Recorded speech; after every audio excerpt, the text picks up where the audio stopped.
Ketika para dukun memuja Nyi Roro Kidul sebagai Dewi, Gus Dur justru melihatnya sebagai makhluk Allah biasa yang butuh teman ngobrol. Dalam sebuah pengakuan langka, Gus Dur mengungkap sisi lain sang ratu yang tak banyak diketahui orang. Benarkah Nyi Roro Kidul itu sebenarnya adalah jin muslim yang menjaga Nusantara?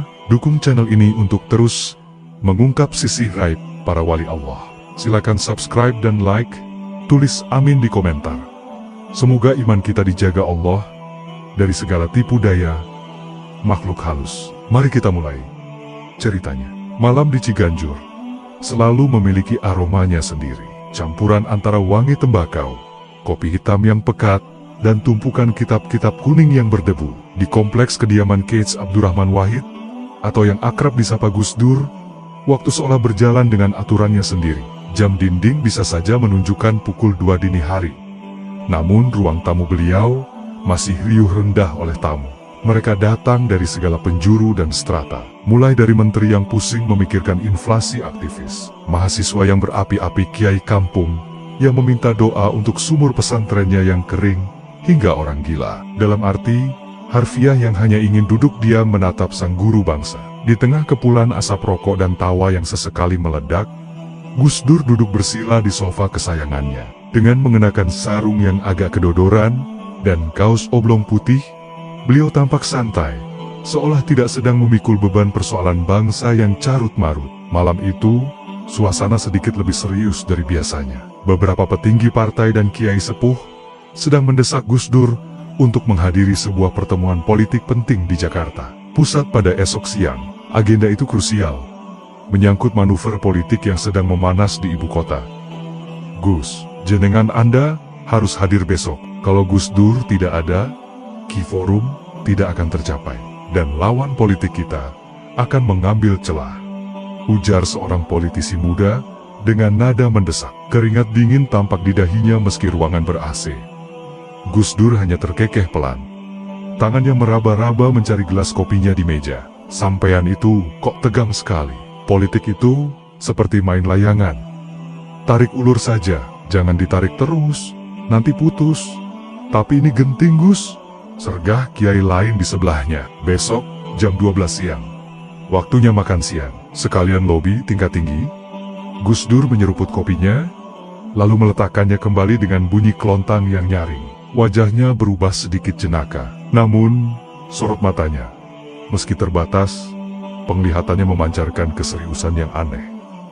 Wah, kalau besok jam 12 siang saya tidak bisa, jawab Gus Dur enteng. Kenapa Gus? Ada agenda kenegaraan, bertemu presiden atau duta besar?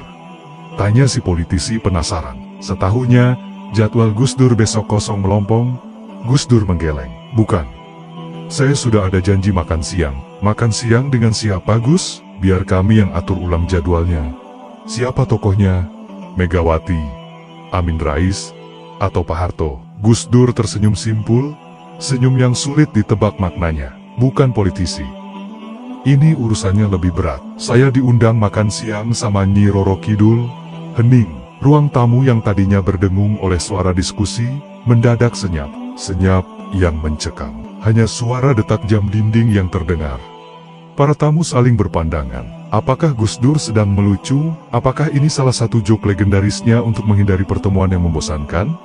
Atau apakah beliau serius? Si politisi muda tertawa canggung, mencoba mencairkan suasana. Hahaha, Gus Dur bisa saja masak ratu, pantai selatan ngajak makan siang. Menunya apa Gus? Ikan bakar? Atau sate lalat? Namun, tawa itu tidak disambut oleh para kiai sepuh yang hadir di situ. Mereka tahu, Gus Dur adalah sosok linuih, manusia yang diberi kelebihan. Ucapan Gus Dur seringkali mengandung sanepan kiasan, atau bahkan sebuah kasif, penyingkapan mata batin yang nyata. Bagi kalangan pesantren tradisional, batas antara dunia nyata dan dunia gaib sangatlah tipis. Dan kiai sekelas Gus Dur diyakini memiliki paspor untuk melintasi kedua dunia tersebut. Saya serius, kata Gus Dur memotong tawa canggung itu. Nada suaranya datar. Tadi malam, saat saya sedang wiridan, ada utusan yang datang. Dia bilang, Kanjeng Ratu ingin bicara soal Nusantara. Katanya, ada pagebluk bencana yang mau datang, kalau para pemimpin di Jakarta terus-terusan serakah. Jadi, ya, saya harus ke sana. Menghormati tuan rumah, salah seorang asisten pribadi Gus Dur, sebut saja Kang Soleh, yang berdiri di pojok ruangan, merasakan bulu kuduknya meremang. Tapi ini, makan siang dengan mitos terbesar di tanah Jawa, Nyi Roro Kidul. Gus, Kang Soleh memberanikan diri mendekat dan berbisik. Maksud Gus Dur, kita ke Pelabuhan Ratu atau Parangtritis? Ya ke Laut Selatan Lale, masa ke Ancol? Di Ancol adanya lumba-lumba, bukan Ratu Kidul. Jawab Gus Dur santai, membuat beberapa orang tersenyum kecut. Malam itu, pertemuan bubar tanpa kepastian politik. Para tamu pulang dengan kepala penuh tanda tanya. Gus Dur tetap pada pendiriannya. Besok siang, ia memiliki agenda di Istana Segara. Bagi kaum rasionalis, ini adalah cara cerdas Gus Dur menolak lobi politik secara halus. Mana mungkin ada orang waras yang pergi makan siang dengan hantu. Tapi bagi mereka yang menyelami samudera spiritualitas Jawa, ucapan Gus Dur adalah titah. Jika beliau bilang akan bertemu Ratu Kidul, maka itu artinya akan ada pertemuan dua entitas besar. Penjaga spiritual Islam di tanah Jawa dan penjaga mistis alam Jawa. Setelah tamu terakhir pulang, Kang Soleh masih membereskan asbak rokok yang menggunung. Ia melihat Gus Dur masih duduk termenung. Kali ini wajahnya tampak lelah dan murung. Gus, panggil Kang Soleh pelan. Besok kita berangkat, jam berapa? Gus Dur menoleh ke arah suara Soleh. Pagi-pagi benar, Le. Siapkan mobil, kita ke arah selatan. Jangan bawa banyak orang. Cukup kamu dan sopir saja. Bekalnya apa, Gus? Bawa hati yang bersih saja. Di sana tidak laku uang, tidak laku jabatan. Kanjeng Ratu itu tidak butuh proposal proyek. Jawab Gus Dur. Lalu beliau terkekeh lagi. Oh ya, Le. Jangan lupa bawakan saya kacamata hitam yang bagus. Katanya di sana silau. Banyak emasnya. Kang Soleh mengangguk takzim. Meski hatinya masih bergemuruh antara percaya dan takut. Di luar rumah, angin malam bertiup kencang, menggoyangkan pohon-pohon bambu di halaman Ciganjur, menciptakan suara berdecit yang menyerupai bisikan-bisikan gaib. Seolah-olah alam sedang bersiap menyambut perjalanan seorang kiai nyentrik menuju dimensi yang tak terjangkau nalar manusia. Undangan makan siang itu bukan sekadar gurauan, itu adalah awal dari sebuah perjalanan menembus tabir misteri, di mana logika akan dipaksa berlutut di hadapan rahasia ilahi. Malam semakin larut. Gus Dur beranjak ke kamarnya. Sebelum pintu tertutup, Kang Soleh sempat mendengar Gus Dur bergumam pelan, melantunkan sebuah hizib doa perlindungan kuno. Suaranya berat dan berwibawa, sangat berbeda dengan nada bicaranya yang jenaka. Beberapa menit lalu, di detik itulah Kang Soleh sadar. Besok, mereka tidak sedang pergi piknik. Mereka akan memasuki teritori penguasa lain. Dan hanya Gus Dur yang memiliki kuncinya. Pagi itu, Jakarta masih diselimuti kabut tipis sisa hujan semalam. Langit di ufuk timur baru saja memerah, menandakan fajar syadik telah mereka. Ketika sebuah mobil Toyota Kijang kotak berwarna hijau tua, kendaraan operasional yang jauh dari kata mewah, mulai dipanaskan mesinnya di halaman pesantren Ciganjur. Suara knalpotnya yang agak ambrabet memecah keheningan subuh. Bersahut-sahutan dengan suara tarhim dari masjid terdekat. Kang Soleh, dengan mata yang masih terasa lengket karena kurang tidur, sibuk memasukkan beberapa barang ke bagasi. Bukan koper pakaian, melainkan bekal sederhana. Satu termos air panas, beberapa bungkus rokok kretek kesukaan Gus Dur, sekotak kue basah sisa tamu semalam, dan satu tas kecil berisi sarung cadangan, serta Al-Quran kecil. Ia bergerak mekanis, namun pikirannya melayang-layang liar. Apakah kita benar-benar akan ke Laut Selatan? Atau Gus Dur nanti minta belok ke warung Tegal di tengah jalan, lalu bilang inilah istananya? Batin Soleh skeptis. Ia tahu betul, Gus Dur adalah raja humor. Bisa jadi, Ratu Pantai Selatan hanyalah metafora untuk seorang janda tua, penjual ikan asin, yang perlu disantuni. Tak lama kemudian, pintu rumah terbuka. Gus Dur keluar, dipapah oleh Pak Yatno, sopir setia yang pembawaannya tenang, namun nyaris tak pernah bicara. Gus Dur mengenakan batik lengan panjang berwarna coklat tanah, kopiah hitam yang miring sedikit ke kiri, dan kacamata tebalnya. Wajahnya segar, seolah beliau baru saja tidur nyenyak 8 jam. Padahal Soleh tahu persis, kiainya itu hanya terlelap tak lebih dari 2 jam. "Ayo Le, keburu macet, nanti Kanjeng Ratu ngambek kalau tamunya telat. Beliau itu disiplin, lu, beda sama anggota DPR." Gurau Gus Dur saat hendak masuk ke kursi tengah mobil. Kang Soleh tersenyum kecut. "Enjih, Gus, tapi ini beneran ke arah Sukabumi, Gus, bukan ke bandara." "Loh, kamu ini kok ragu terus?" "Ya ke selatan, ke Pelabuhan Ratu, lewat jalur Ciawi, terus naik ke gunung, baru turun ke laut. Jalannya asyik, banyak tikungan kayak nasib politik kita," jawab Gus Dur santai, sambil membetulkan posisi duduknya. Mobil kijang itu pun meluncur meninggalkan Ciganjur, membelah jalanan Jakarta yang mulai menggeliat. Di dalam mobil, Pak Yatno menyetel radio dangdut dengan volume lirih.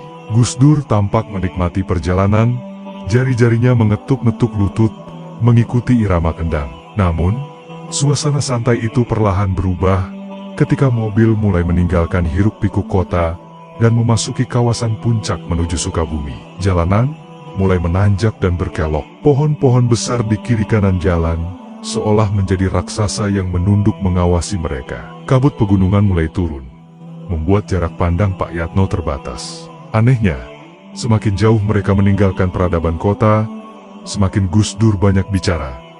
Tapi bukan bicara kepada Soleh atau Yatno. Beliau bicara sendiri, atau lebih tepatnya, bicara pada ruang kosong. "Waalaikumsalam. Monggo, monggo. Tapi jangan di pangkuan saya. Sempit, di atap saja kalau mau ikut," gumam Gus Dur, tiba-tiba sambil menganggukkan kepala ke arah jendela sebelah kanan. Kang Soleh yang duduk di kursi depan, sontak menoleh ke belakang. Jantungnya mencelos.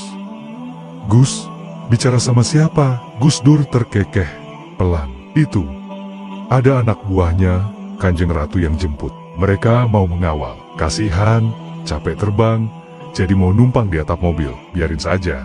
Hitung-hitung, nambah beban. Biar mobilnya nggak melayang kalau ngebut." Pak Yatno yang biasanya tenang, kali ini mencengkeram setir lebih erat. Buku-buku jarinya memutih. Mobil terasa menjadi lebih berat secara mendadak. Mesin kijang tua itu menggerung lebih keras dari biasanya, seolah sedang mendaki tanjakan curam dengan muatan penuh batu kali. Padahal jalanan sedang landai. "Pak Yatno, gigi 2 saja, jangan dipaksa," perintah Gus Dur lembut, seolah tahu apa yang dirasakan sopirnya. Memang agak berat. Penumpangnya nambah banyak, rombongan protokoler gaib sudah datang. Soleh menelan ludah. Ia melirik kaca spion tengah, kosong. Hanya ada Gus Dur yang duduk tenang sambil memutar-mutar tasbih di tangannya. Namun, atmosfer di dalam mobil berubah drastis. Udara menjadi dingin, bukan dingin AC, melainkan dingin yang menusuk tulang dan membuat tengkuk meremang. Bau di dalam kabin pun berubah.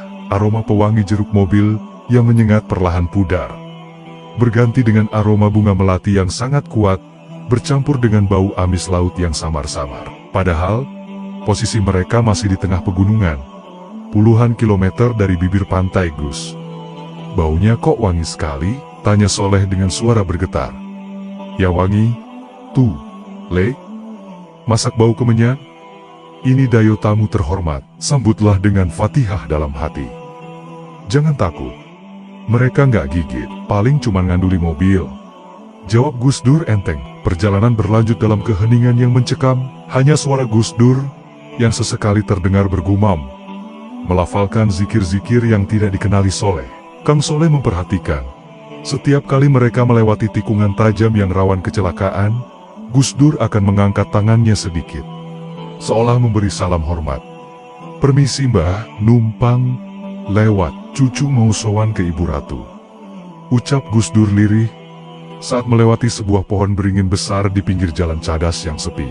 Tiba-tiba, radio mobil yang tadinya memutar lagu dangdut, suaranya berubah menjadi noise kresek-kresek yang menyakitkan telinga. Lalu, secara misterius, gelombang radio itu menangkap siaran gending Jawa gamelan pelok yang lambat dan menyayat hati. Suaranya jernih sekali.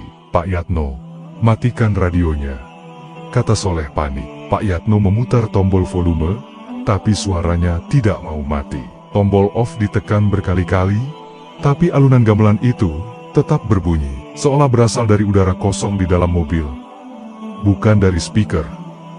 Biarkan saja. Potong Gus Dur. Itu lagu penyambutan Gending Kebogiro. Tandanya kita sudah masuk wilayah gerbang pertama. Nikmati saja. Fal sedikit nggak apa-apa. Namanya juga siaran dari dunia lain. Sinyalnya kadang putus-putus. Kang Soleh hanya bisa beristighfar. Logika rasionalnya sebagai mahasiswa lulusan Universitas Islam Modern di Jakarta berontak. Tapi Indra rasanya tak bisa bohong. Ada sesuatu yang hadir di sini. Sesuatu yang purba, besar, dan berwibawa. Waktu menunjukkan pukul 11 siang. Ketika mereka akhirnya mulai melihat garis pantai dari kejauhan, laut selatan terhampar luas. Ombaknya yang ganas bergulung-gulung menghantam karang, menciptakan buih putih yang kontras dengan air laut yang biru kelam. Langit di atas laut itu berwarna abu-abu gelap, berbeda dengan langit di daratan yang cerah. Awan tebal menggantung rendah, seolah membentuk payung raksasa yang menaungi area pertemuan. "Kita ke hotel mana, Gus?" "Samudra Beach Hotel," tanya Pak Yatno, berharap mereka menuju tempat yang ramai manusia. "Bukan, Pak, jangan ke hotel. Ratu Kidul nggak suka AC hotel. Kita ke arah Karanghawu, cari tempat yang sepi, yang ada batu karang menjorok ke laut.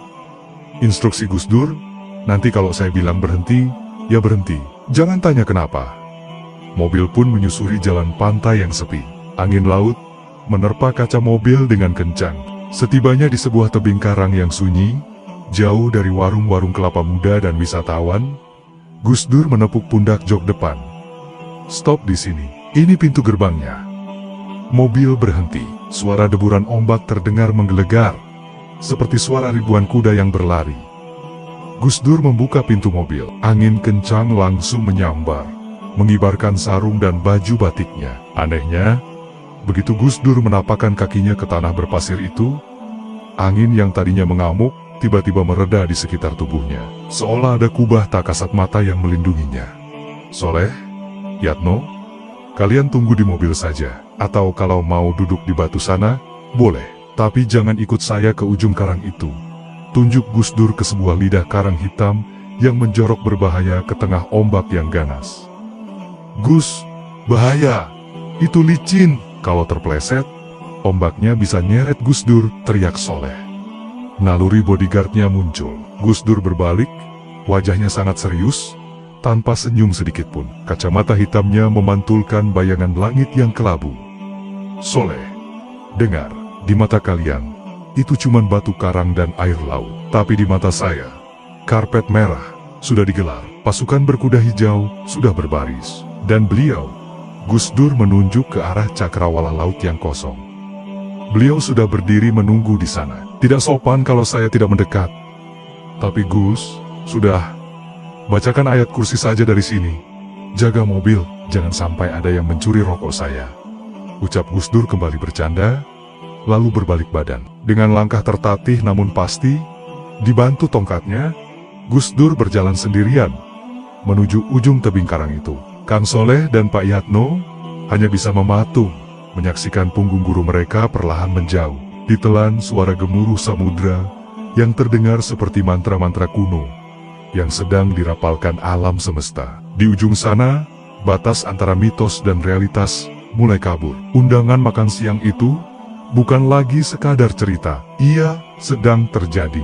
Angin di Karanghawu siang itu bertiup dengan keganasan yang tidak wajar. Bagi mata telanjang Kang Soleh dan Pak Yatno yang mengawasi dari kejauhan, sosok Gus Dur yang berdiri di ujung tebing karang tampak seperti sehelai daun kering yang siap diterbangkan badai. Deburan ombak Samudra Hindia menghantam dinding tebing dengan suara ledakan yang memekakkan telinga, mengirimkan cipratan air asin setinggi puluhan meter ke udara. Secara logika, siapapun yang berdiri di titik itu seharusnya sudah basah kuyup, atau bahkan terseret arus balik yang mematikan. Kang Soleh menggenggam tasbihnya erat-erat. Buku-buku jarinya memutih. Mulutnya komat kamit mendaraskan ayat-ayat perlindungan. Ia ingin berlari menarik gurunya kembali ke zona aman. Namun kakinya seolah dipaku ke tanah oleh kekuatan tak kasat mata yang melingkupi area itu. Ada garis demarkasi yang jelas antara dunia tempat Soleh berdiri dan dunia tempat Gus Dur melangkah. Sebuah batas imajiner di mana hukum fisika berhenti berlaku dan hukum metafisika mulai mengambil alih kendali. Sementara itu, di sisi Gus Dur, realitas telah bergeser 180 derajat. Apa yang dilihat Soleh sebagai amukan badai, bagi Gus Dur, adalah sebuah upacara penyambutan kenegaraan yang agung. Suara gemuruh ombak yang menakutkan itu, perlahan berubah frekuensinya di telinga sang kiai, bertransformasi menjadi alunan gending monggang gending sakral yang biasa dimainkan di keraton Jawa untuk menyambut raja. Cipratan air laut yang ganas itu tidak menyentuh kulitnya. Sebaliknya, butiran air itu membias menjadi partikel-partikel cahaya berwarna hijau pupus yang membentuk lorong panjang bercahaya. Gus Dur tersenyum, memperbaiki letak pecinya yang sedikit miring, lalu mengetukkan tongkatnya ke batu karang 3 kali. Tuk, tuk, tuk. Ketukan itu pelan, namun getarannya merambat ke dasar samudra, menjadi kunci pembuka gerbang dimensi yang selama berabad-abad terkunci rapat dari pandangan manusia biasa. Tiba-tiba, pandangan di depan Gus Dur terbelah. Kabut tebal yang menyelimuti cakrawala laut perlahan menyibak, menampilkan sebuah gapura raksasa yang bukan terbuat dari batu bata atau semen, melainkan tersusun dari pilar-pilar air laut yang membeku dan memadat, berkilauan diterpa cahaya matahari, yang anehnya tidak terasa panas. Di depan gapura itu, berbaris ribuan sosok tak kasat mata. Mereka bukanlah hantu menyeramkan seperti dalam cerita horor murahan, melainkan para abdi dalam gaib berbusana prajurit Mataram kuno, lengkap dengan tombak dan keris, namun tubuh mereka transparan, laksana terbuat dari uap air. Mereka menunduk takzim, melakukan sembah bekti. Saat Gus Dur melintas, Gus Dur mengangguk hormat ke kiri dan ke kanan. Bibirnya menggumamkan salam. Assalamualaikum, wahai hamba-hamba Allah di alam barzah. Terima kasih, sudah repot-repot berbaris. Maaf saya tidak bawa rokok kretek untuk kalian. Bahkan dalam situasi sesakral itu, selera humor Gus Dur tetap menyala, menjadi penyeimbang, agar jiwanya tidak larut dalam ekstasi mistis yang berlebihan. Melangkah melewati gapura air itu, Gus Dur tiba-tiba merasa suasana berubah hening dan damai. Tidak ada lagi suara bising ombak. Ia kini berada di sebuah pendopo agung, yang lantainya terbuat dari batu giok hijau yang sejuk. Atapnya menjulang tinggi tak terbatas, disangga oleh tiang-tiang emas yang berukirkan naga dan bunga teratai. Cahaya di ruangan itu lembut, berasal dari ribuan mutiara yang tertanam di langit-langit. Di ujung pendopo, di atas sebuah singgasana yang diukir dari karang merah yang langka, duduklah sosok itu, Sang Ratu, Nyi Roro Kidul.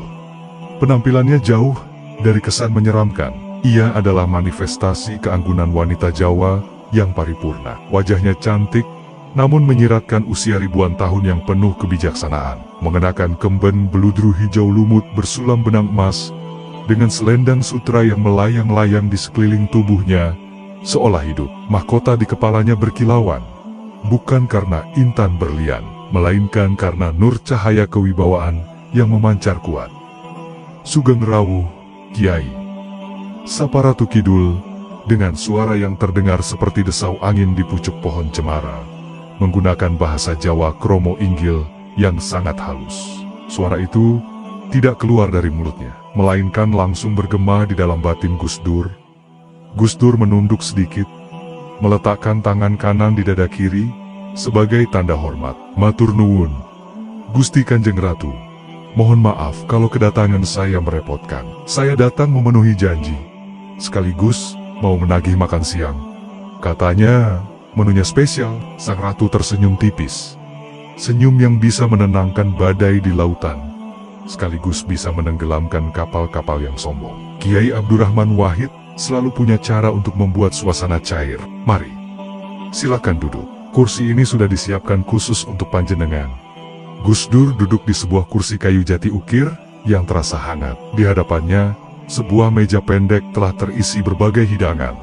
Namun, ini bukan hidangan biasa. Tidak ada nasi padang atau sate ayam. Yang tersaji adalah buah-buahan yang tidak tumbuh di tanah daratan. Anggur berwarna biru laut, delima yang bijinya bersinar seperti rubi, dan minuman dalam cawan emas yang mengeluarkan aroma melati dan kesturi. Silakan dicicipi Kiai, ini buah kuldi segara, bukan buah terlarang, tapi buah hikmah. Siapa yang memakannya akan jernih pikirannya dalam melihat mana kawan mana lawan. Ujar Ratu Kidul mempersilakan.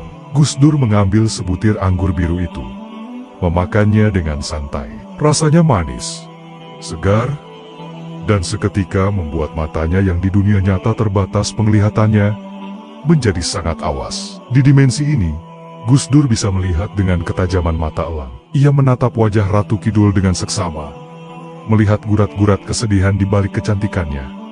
Gusti Ratu kelihatan murung. Kata Gus Dur tiba-tiba, to the point. Padahal, laut sedang pasang. Kekuasaan sedang penuh. Ada apa? Apakah ada menteri saya yang buang sampah sembarangan di laut ibu?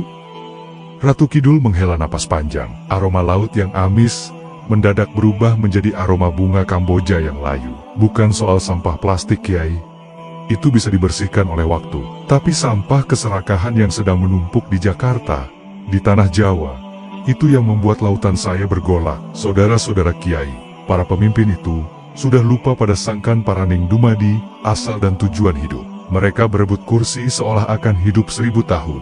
Jeritan rakyat kecil yang lapar terdengar sampai ke dasar palung saya, lebih keras dari suara ombak. Gus Dur terdiam. Ia meletakkan cawan minumannya.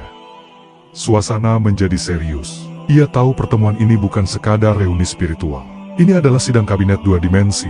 Ratu Kidul, sebagai penjaga keseimbangan energi tanah Jawa, sedang memberikan peringatan dini. Saya merasakan getaran itu juga.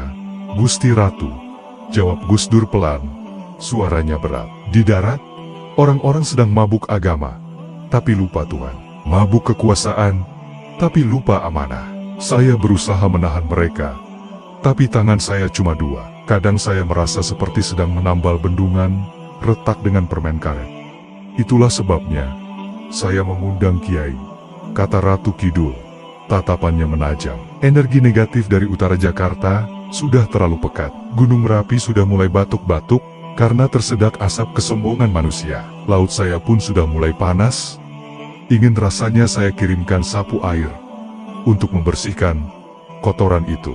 Tapi saya masih menahan diri, karena saya melihat ada satu paku bumi yang masih menancap kuat. Itu panjenengan, Kiai? Gus Dur terkekeh getir. Waduh, saya jadi paku bumi? Berat amat tugasnya. Saya ini cuma Kiai kampung yang kebetulan jadi presiden. Gusti, itu pun banyak yang mau menjatuhkan.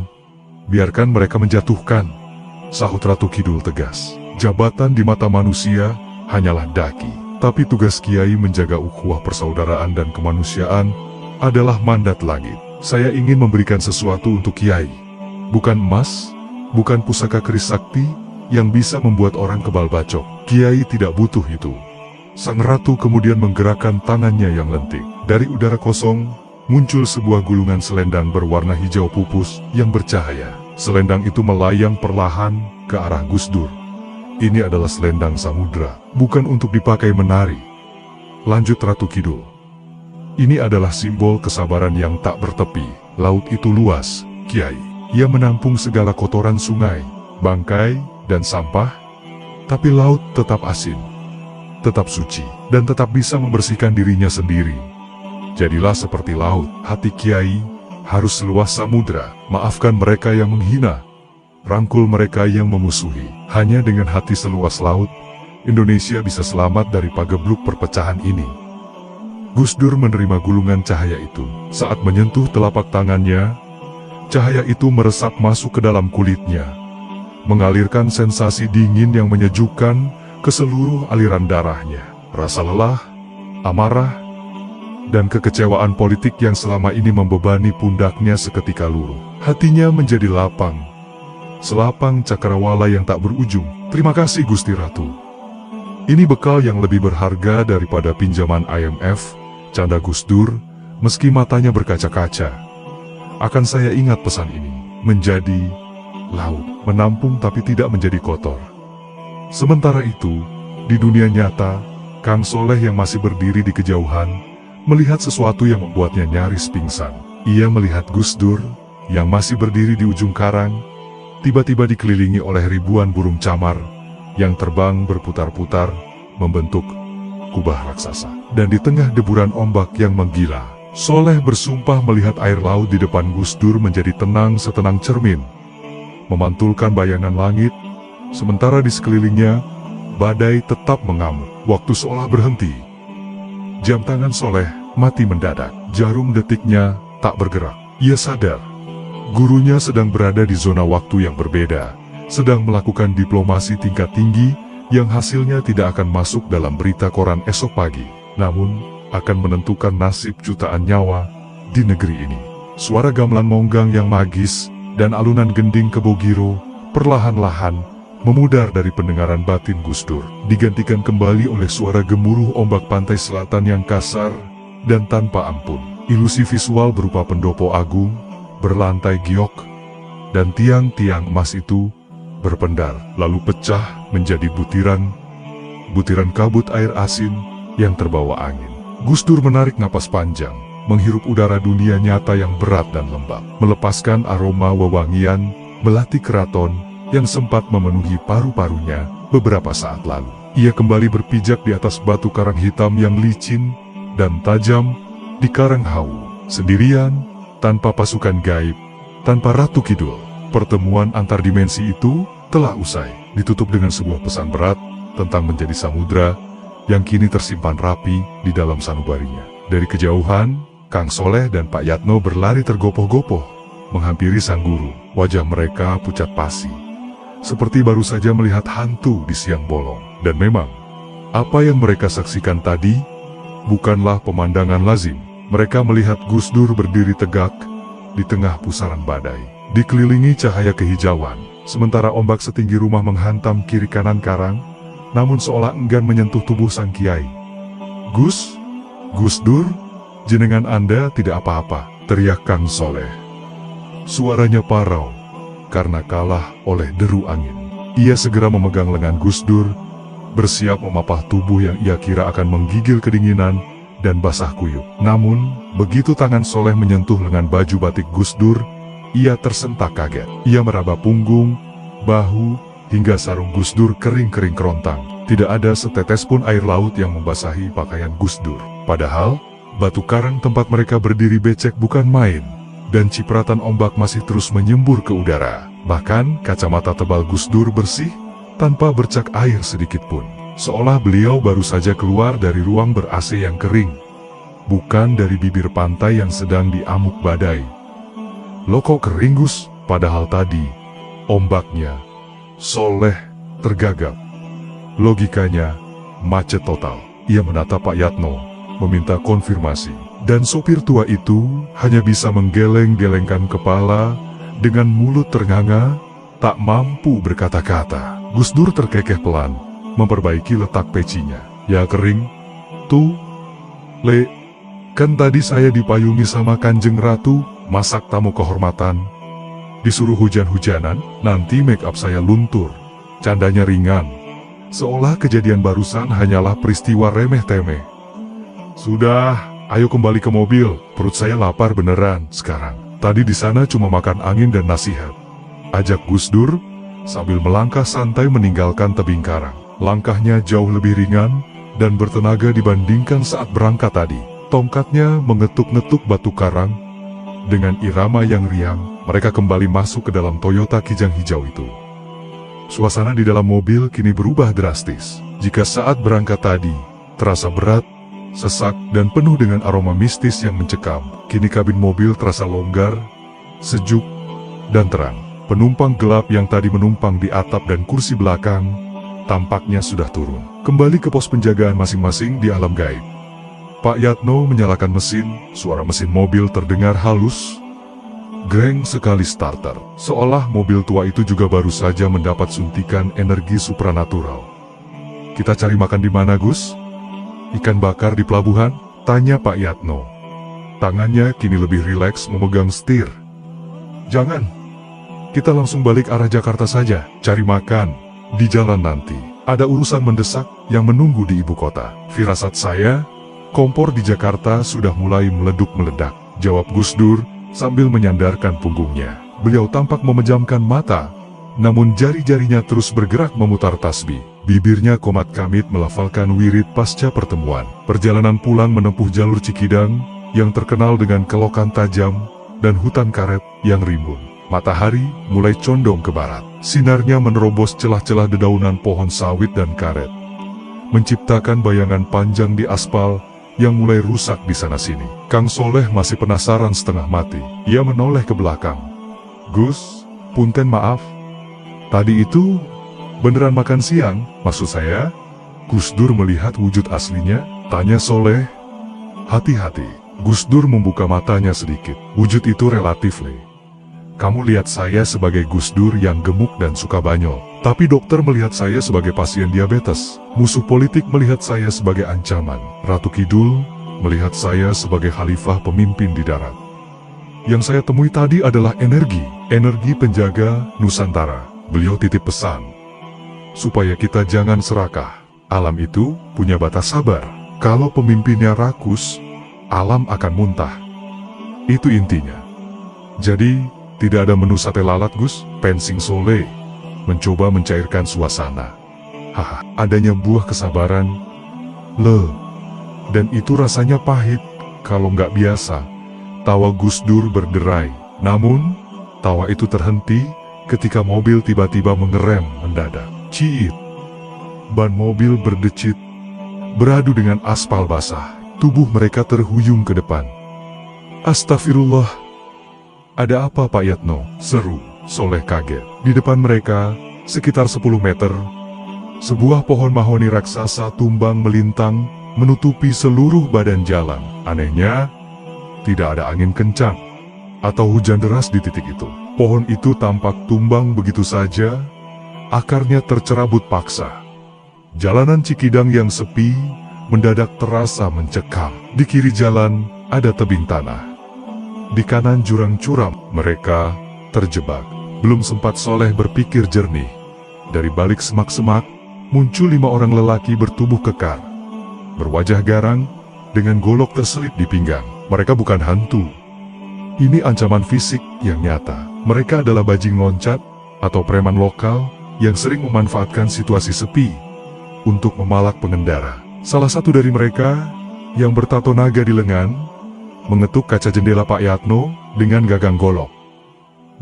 Dok, buka, bayar tol kalau mau lewat. Pohon ini nggak bisa minggir sendiri. Bentak preman itu kasar. Pak Yatno pucat, keringat dingin mengucur. Waduh, Gus, begal Gus, bagaimana ini? Kita putar balik? Nggak bisa. Jalan sempit. Soleh yang darah mudanya mendidih sudah bersiap membuka pintu. Kurang ajar. Mereka sengaja menumbangkan pohon itu. Biar saya hajar, Gus. Saya bawa kunci roda. Soleh, duduk. Perintah Gus Dur tegas. Suaranya rendah, tapi menggelegar, membuat nyali Soleh menciut seketika. Jangan pakai otot. Ingat pesan ratu tadi. Jadilah laut. Laut itu tidak memukul batu dengan palu, tapi dengan air yang lembut. Tapi mereka bawa golok, Gus. Buka kacanya, Pak Yatno. Perintah Gus Dur tenang. Gus, bahaya. Bantah Pak Yatno. Buka. Dengan tangan gemetar, Pak Yatno memutar tuas kaca jendela. Preman bertato itu menyeringai, siap memuntahkan sumpah serapah dan meminta dompet. Namun, saat wajahnya melongo ke dalam mobil, ia bertemu pandang dengan sosok yang duduk di kursi tengah. Gus Dur menurunkan kacamata hitamnya sedikit, menatap lurus ke mata preman itu dengan pandangan mata yang teduh, namun menghujam sukma. Bukan pandangan menantang, melainkan pandangan seorang bapak yang melihat anaknya yang nakal. Hening. Preman itu terdiam. Mulutnya yang sudah terbuka hendak membentak, tiba-tiba terkunci. Ia merasakan aura yang aneh memancar dari dalam mobil. Aura yang membuatnya merasa kecil, kerdil, dan telanjang. Golok di pinggangnya terasa panas. Mas, sapa Gus Dur lembut, menggunakan bahasa Jawa halus.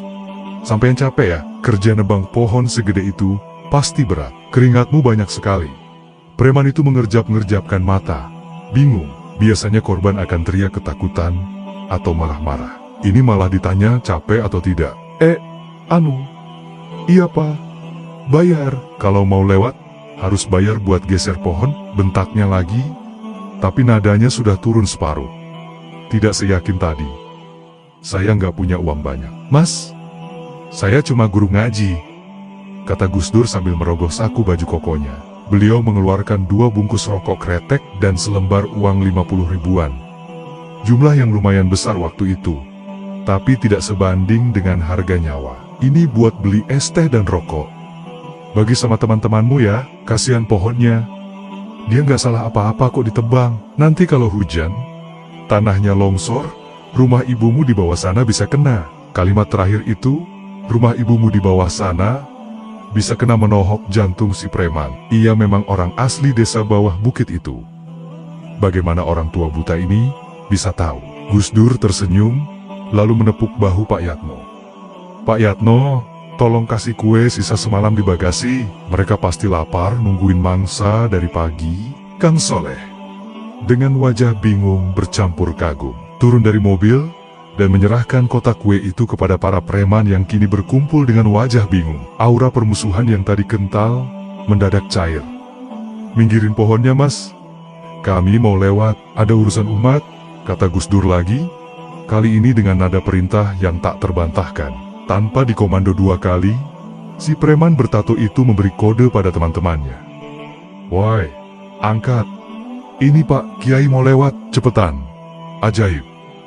5 preman yang tadi berniat jahat, kini bergotong royong dengan semangat 45, menyingkirkan batang pohon mahoni itu ke pinggir jurang. Mereka bekerja seperti santri yang patuh pada kiainya. Setelah jalan terbuka, mereka bahkan membungkuk hormat saat mobil kijang itu melintas pelan. Hati-hati Pak Kiai, ngapunten, maaf, teriak si pemimpin preman sambil melambaikan tangan yang memegang kotak kue. Di dalam mobil yang kembali melaju, Kang Soleh menggeleng-gelengkan kepala tak percaya. Kok bisa Gus? Mereka itu bajingan loh. Itu namanya ilmu samudra le, jawab Gus Dur sambil memasang kembali kacamata hitamnya. Api jangan dilawan dengan api, nanti kebakaran hutan. Api dilawan dengan air. Kejahatan mereka itu karena perut lapar dan hati kering. Kita kasih makan perutnya, kita siram hatinya. Selesai, Soleh terdiam. Ia baru saja menyaksikan praktik langsung dari oleh-oleh yang dibawa Gus Dur dari Laut Selatan. Kesabaran yang meluaskan hati, yang mampu mengubah ancaman menjadi persaudaraan. Namun, ketenangan itu tidak berlangsung lama. Begitu mobil memasuki wilayah Ciawi dan sinyal seluler mulai penuh.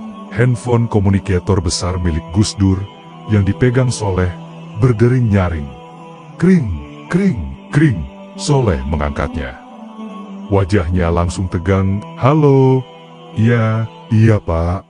Kami sedang di jalan. Apa situasinya memanas? Demo di depan istana? Soleh menutup telepon dengan tangan gemetar.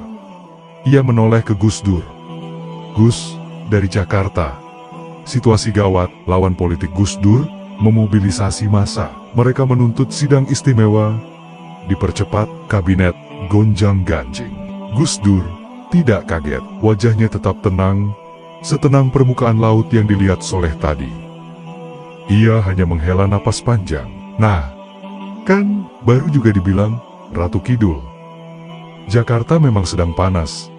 Ya sudah, Pak Yatno, ngebut sedikit. Saatnya kita bekerja. Liburannya sudah selesai. Mobil kijang tua itu pun memacu kecepatan, membelah kemacetan sore, menuju ibu kota yang sedang terbakar amarah politik. Di kursi tengah, Gus Dur duduk diam bagaikan batu karang, siap menghadapi gelombang fitnah dan intrik yang jauh lebih ganas daripada ombak laut selatan manapun. Jakarta menyambut kepulangan Gus Dur bukan dengan karpet merah, melainkan dengan barikade kawat berduri dan lautan manusia yang meneriakkan kemarahan. Mobil Toyota Kijang hijau yang membawa rombongan kecil itu harus mengambil jalan memutar lewat pintu belakang Istana Merdeka, menghindari kerumunan demonstran yang memadati jalan Medan Merdeka Utara. Suasana ibu kota malam itu benar-benar kontras dengan ketenangan mistis di Karanghawu. Di sini, udara terasa panas bukan karena cuaca, melainkan karena gesekan ambisi dan intrik politik yang membakar ubun-ubun. Lampu-lampu sorot dari mobil polisi dan water cannon menyapu kegelapan, menciptakan siluet-siluet menyeramkan di dinding putih istana yang angkuh. Begitu Gus Dur turun dari mobil, dibantu oleh Kang Soleh dan Pak Yatno, suasana kepanikan langsung menyergap. Para menteri, staf khusus, hingga ajudan militer berlarian menyambutnya dengan wajah-wajah tegang. Keringat membasahi kerah kemeja mahal mereka. Telepon di ruang kerja presiden berdering tiada henti.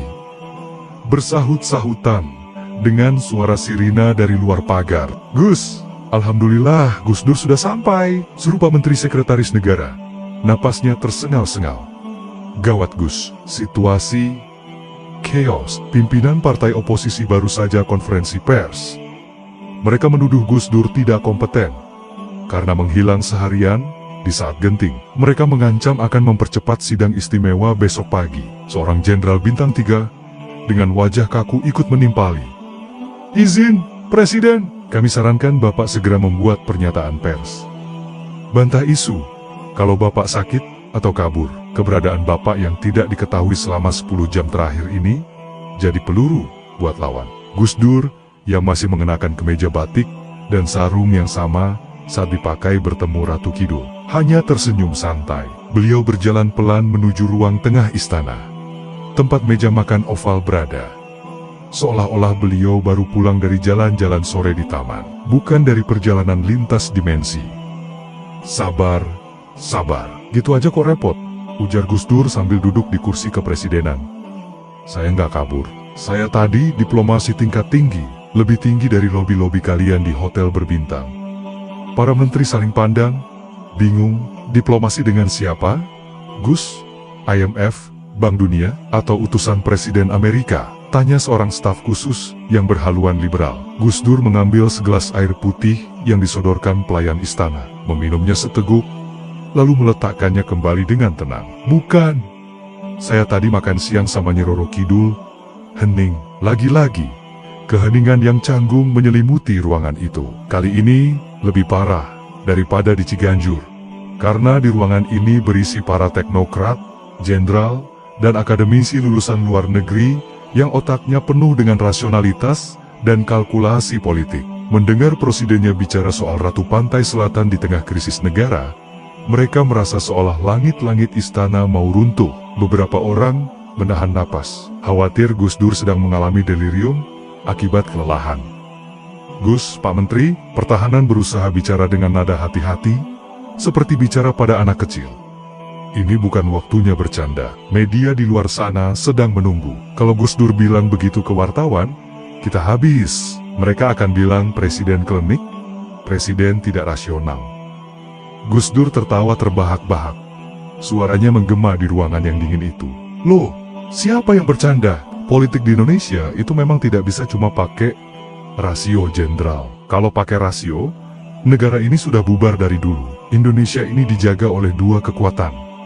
Kekuatan doa para kiai di langit, dan kekuatan budaya di bumi. Nyi Roro Kidul itu simbol budaya, simbol penjaga tanah Jawa.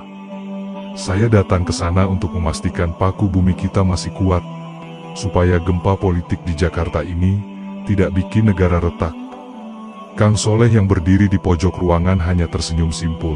Ia tahu, Gus Dur sedang memainkan kartu psaywar perang urat saraf. Gus Dur tahu persis bahwa musuh-musuh politiknya yang sebagian besar adalah kaum modernis dan sekuler paling takut dan bingung menghadapi hal-hal yang tidak bisa mereka ukur dengan logika.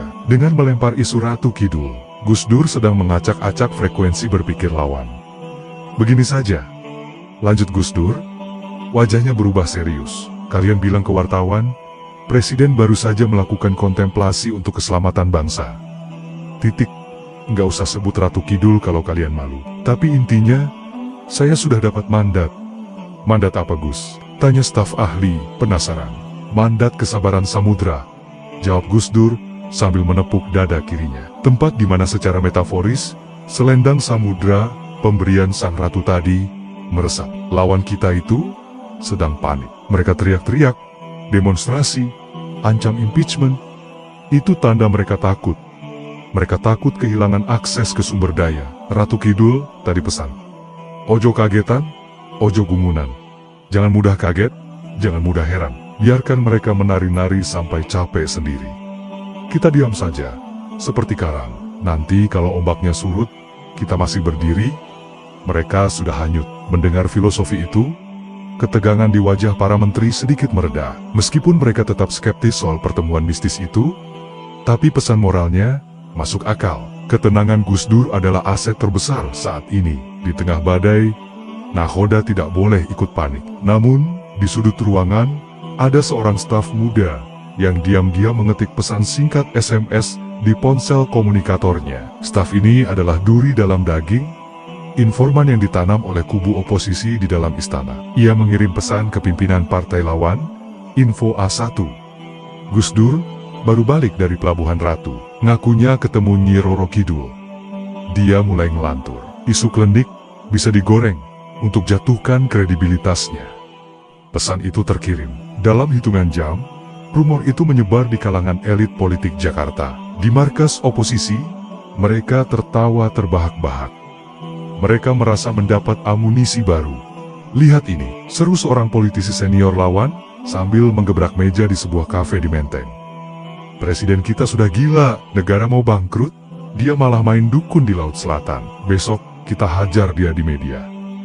Kita bingkai dia sebagai pemimpin yang tidak waras. Mereka tidak sadar, mereka baru saja masuk ke dalam perangkap Gus Dur. Kembali ke istana, jam menunjukkan pukul 2 pagi. Rapat darurat akhirnya bubar. Para menteri pulang dengan membawa tugas masing-masing. Gus Dur masuk ke kamar tidurnya, diantar oleh Kang Soleh. "Gus," bisik Soleh saat membantu melepas sandal. "Gus Dur, tadi saya lihat staf protokol yang di pojok itu main HP terus. Sepertinya dia membocorkan omongan Gus Dur soal Ratu Kidul keluar." Gus Dur merebahkan tubuhnya yang lelah. Di kasur empuk istana, beliau tersenyum licik, senyum seorang ahli strategi ulung. "Biarkan saja, Le. Memang itu tujuannya." "Maksudnya?" Soleh bingung. Nanti Gus Dur dibilang musyrik atau gila lo sama orang-orang kota. Justru itu, "Leh, kalau mereka menganggap saya gila, mereka akan meremehkan saya." Musuh yang meremehkan itu biasanya lengah. Mereka akan sibuk menyerang isu klinik itu, dan lupa menyerang kebijakan substansi saya soal pemberantasan korupsi. Biar mereka sibuk berdebat soal hantu, sementara saya bersih-bersih rumah dari tikus berdasi. Soleh tertegun. Masya Allah. Pikirannya tidak sampai ke sana. Gus Dur menjadikan dirinya sendiri sebagai umpan. Beliau rela dianggap konyol demi mengalihkan perhatian lawan dari agenda utama perbaikan negara. Makan siang dengan Ratu Kidul ternyata bukan hanya perjalanan spiritual, tapi juga manuver politik tingkat dewa. "Sudah, kamu tidur sana. Besok pagi beli koran yang banyak, saya mau lihat seberapa kreatif mereka memfitnah saya," kata Gus Dur sambil menarik selimut. "Oh iya, Le, tolong lukisan Jenderal Sudirman di ruang depan itu digeser sedikit ke kanan.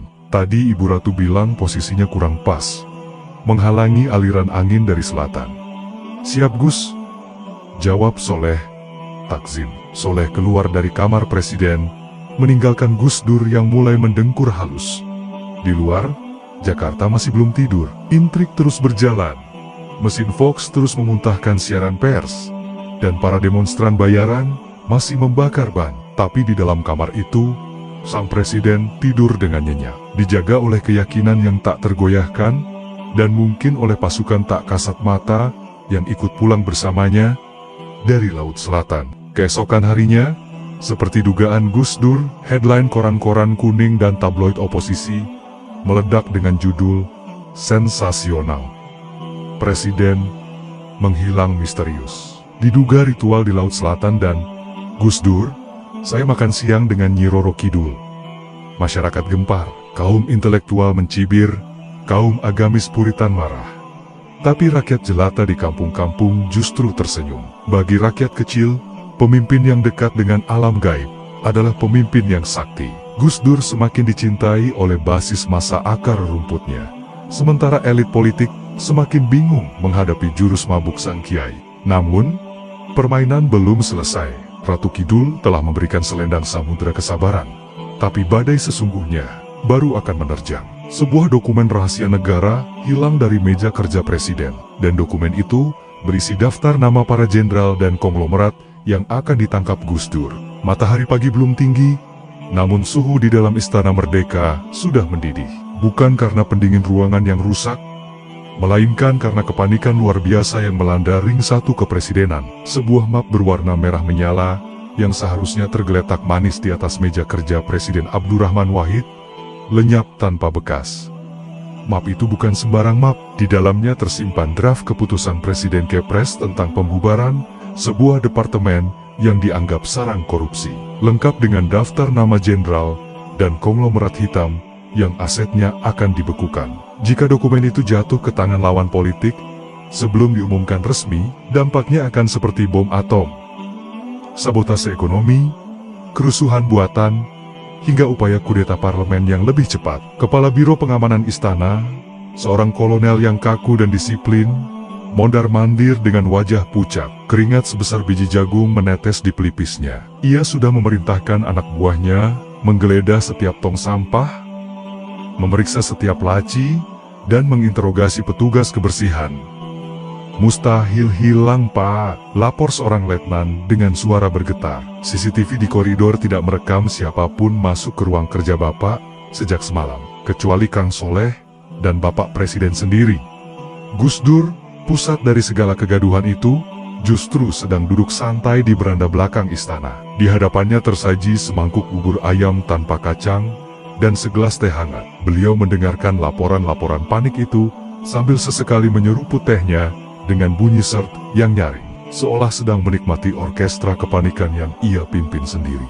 Sudah, jangan ribut kayak pasar kaget," potong Gus Dur ketika si kolonel hendak melapor untuk kelima kalinya. "Dokumen itu nggak punya kaki, jadi nggak mungkin lari jauh.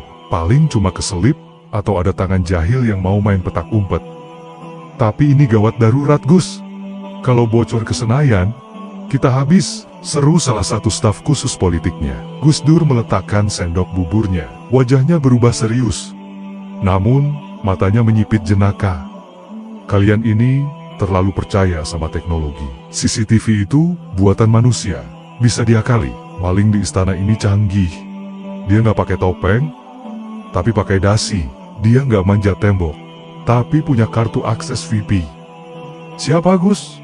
Biar kami tangkap sekarang," tanya si kolonel. Tangannya refleks meraba pistol di pinggang. EIT, jangan main tangkap, nanti melanggar HAM. Kita pakai cara halus," kata Gus Dur. Beliau kemudian menoleh ke arah Kang Soleh yang berdiri setia di sampingnya. "Le, ambilkan segelas air putih dan sedikit garam dapur." Kang Soleh bingung, tapi segera melaksanakan perintah. "Buat apa, Gus? Kita mau menangkap tuyul berdasi." "Tuyul itu takut sama asinnya garam dan tajamnya mata batin," jawab Gus Dur santai. Namun suaranya cukup keras hingga terdengar oleh beberapa staf yang berkumpul di situ. Berita bahwa Gus Dur akan melakukan ritual menangkap tuyul menyebar cepat ke seluruh penjuru istana. Suasana menjadi tegang dan mistis. Orang-orang teringat berita koran pagi ini tentang Gus Dur yang baru saja bertemu Nyi Roro Kidul. Mereka berpikir, jangan-jangan Gus Dur membawa pasukan halus dari Laut Selatan untuk menjadi detektif. Psikologis para penghuni istana mulai terganggu. Bagi yang bersih, mereka penasaran. Bagi yang kotor, jantung mereka berdegup kencang seperti genderang perang. Gus Dur meminta seluruh staf, ajudan, dan pegawai yang memiliki akses ke ruang kerjanya untuk berkumpul di ruang Jepara. Ada sekitar 15 orang, mulai dari sekretaris pribadi, staf ahli, hingga petugas kebersihan senior. Mereka berdiri berbaris dengan wajah tegang. Gus Dur duduk di kursi tengah, memegang gelas air yang sudah diberi garam. Beliau tidak melihat dengan mata fisiknya, tapi kepalanya bergerak pelan dari kiri ke kanan, seolah sedang memindai barcode dosa di dahi setiap orang.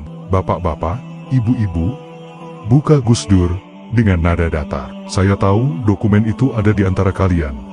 Saya tidak marah. Mungkin kalian butuh uang, atau kalian diancam oleh bos kalian di luar sana. Tapi, ingat, dokumen itu sudah saya bacakan hizib doa perlindungan kemarin malam sepulang dari Laut Selatan."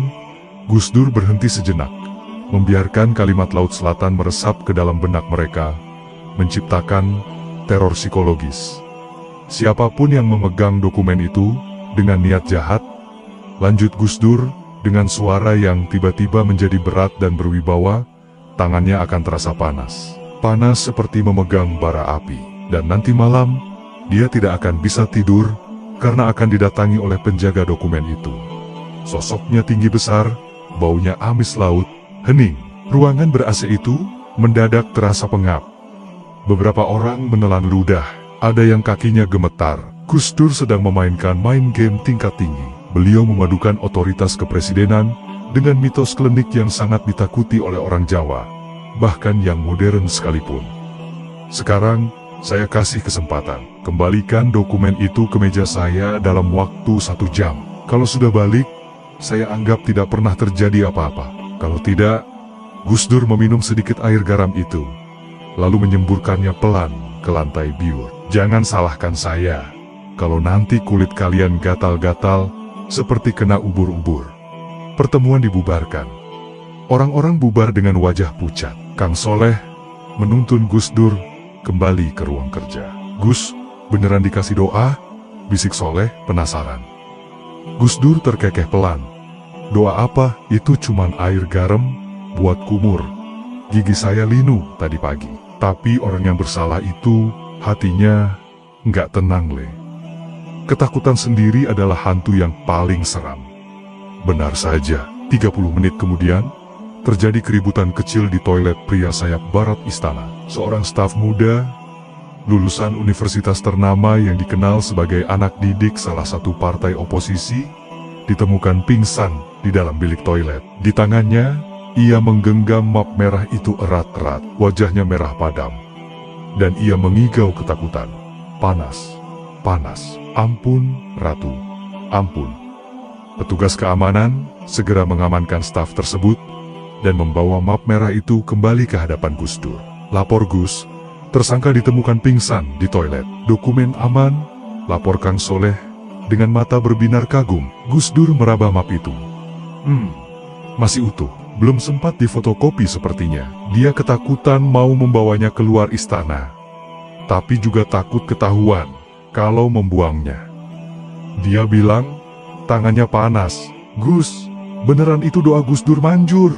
Seru Pak Kolonel takjub. Ia mulai percaya bahwa presidennya ini memang sakti mandraguna. Gus Dur tersenyum simpul.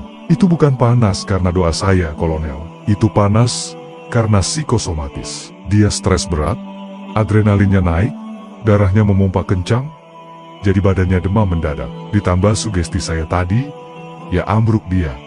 Lalu, mau kita apakan dia Gus? Kita serahkan ke polisi? Pasal pencurian dokumen negara dan makar? Tanya Kolonel geram. Gus Dur menggeleng tegas. Jangan. Kalau diserahkan ke polisi, nanti jadi berita besar. Partai oposisi akan malu. Lalu mereka akan makin nekat menyerang kita secara brutal, karena terpojok. Kita main cantik, maksudnya Gus. Panggil dia ke sini kalau sudah sadar. Kasih minum teh manis, perintah Gus Dur.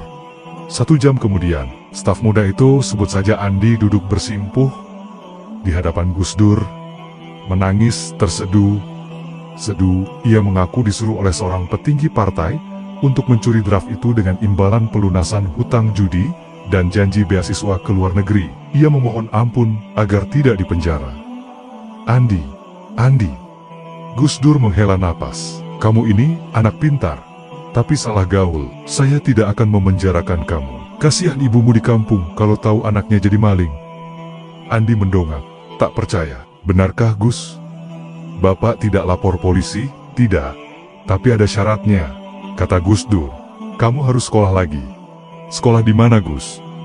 Di pesantren Tebuireng, belajar ngaji, belajar tazkiyatun nafs, membersihkan jiwa. Kamu saya pecat dari istana dengan hormat. Alasannya sakit. Tapi kamu harus mondok minimal 1 tahun. Biar setan-setan politik di kepalamu itu hilang. Gimana, mau mondok? Atau mau penjara? Andi langsung sujud syukur, mencium lutut Gus Dur. Mau Gus? Saya mau mondok. Terima kasih Gus. Gus Dur menepuk pundak pemuda itu. Ya sudah, sana kemasi barangmu. Bilang sama bosmu di partai itu, dokumennya sudah saya bakar. Jadi percuma mereka nungguin. Setelah Andi pergi, Kang Soleh menatap Gus Dur dengan pandangan heran. "Gus, kok dilepas begitu saja? Dia kan pengkhianat, musuh dalam selimut." Gus Dur menyandarkan punggungnya di kursi kepresidenan yang empuk namun penuh duri itu. "Memaafkan itu lebih berat daripada menghukum, Le. Kalau saya hukum dia, saya menciptakan satu musuh abadi dan keluarganya akan dendam. Kalau saya maafkan dan saya didik, saya mungkin membunuh satu musuh dan melahirkan satu kawan baru. Politik itu bukan cuma soal kalah menang, tapi soal memanusiakan manusia."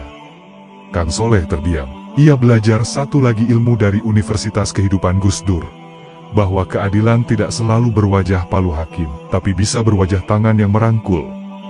Namun, masalah belum selesai sepenuhnya. Meskipun dokumen fisik berhasil diselamatkan, Gus Dur tahu bahwa isi dari dokumen itu niatnya untuk membubarkan departemen korup dan menangkap jenderal bermasalah sudah tercium oleh lawan. Andi mungkin gagal menyerahkan barang bukti, tapi ia pasti sudah melapor via telepon sebelum tertangkap. Telepon merah di meja Gus Dur berdering. Itu jalur langsung dari markas besar TNI Gus. "Dari Panglima," kata ajudan menyerahkan gagang telepon. Gus Dur mengangkatnya. "Halo, ya Panglima, apa? Tank-tank amfibi keluar kandang. Mengarah ke istana, alasannya parade militer?" "Haha, parade kok?" moncong meriamnya ke arah saya. Gus Dur menutup telepon dengan tenang, namun sorot matanya tajam. "Leh, siap-siap, dokumen selamat.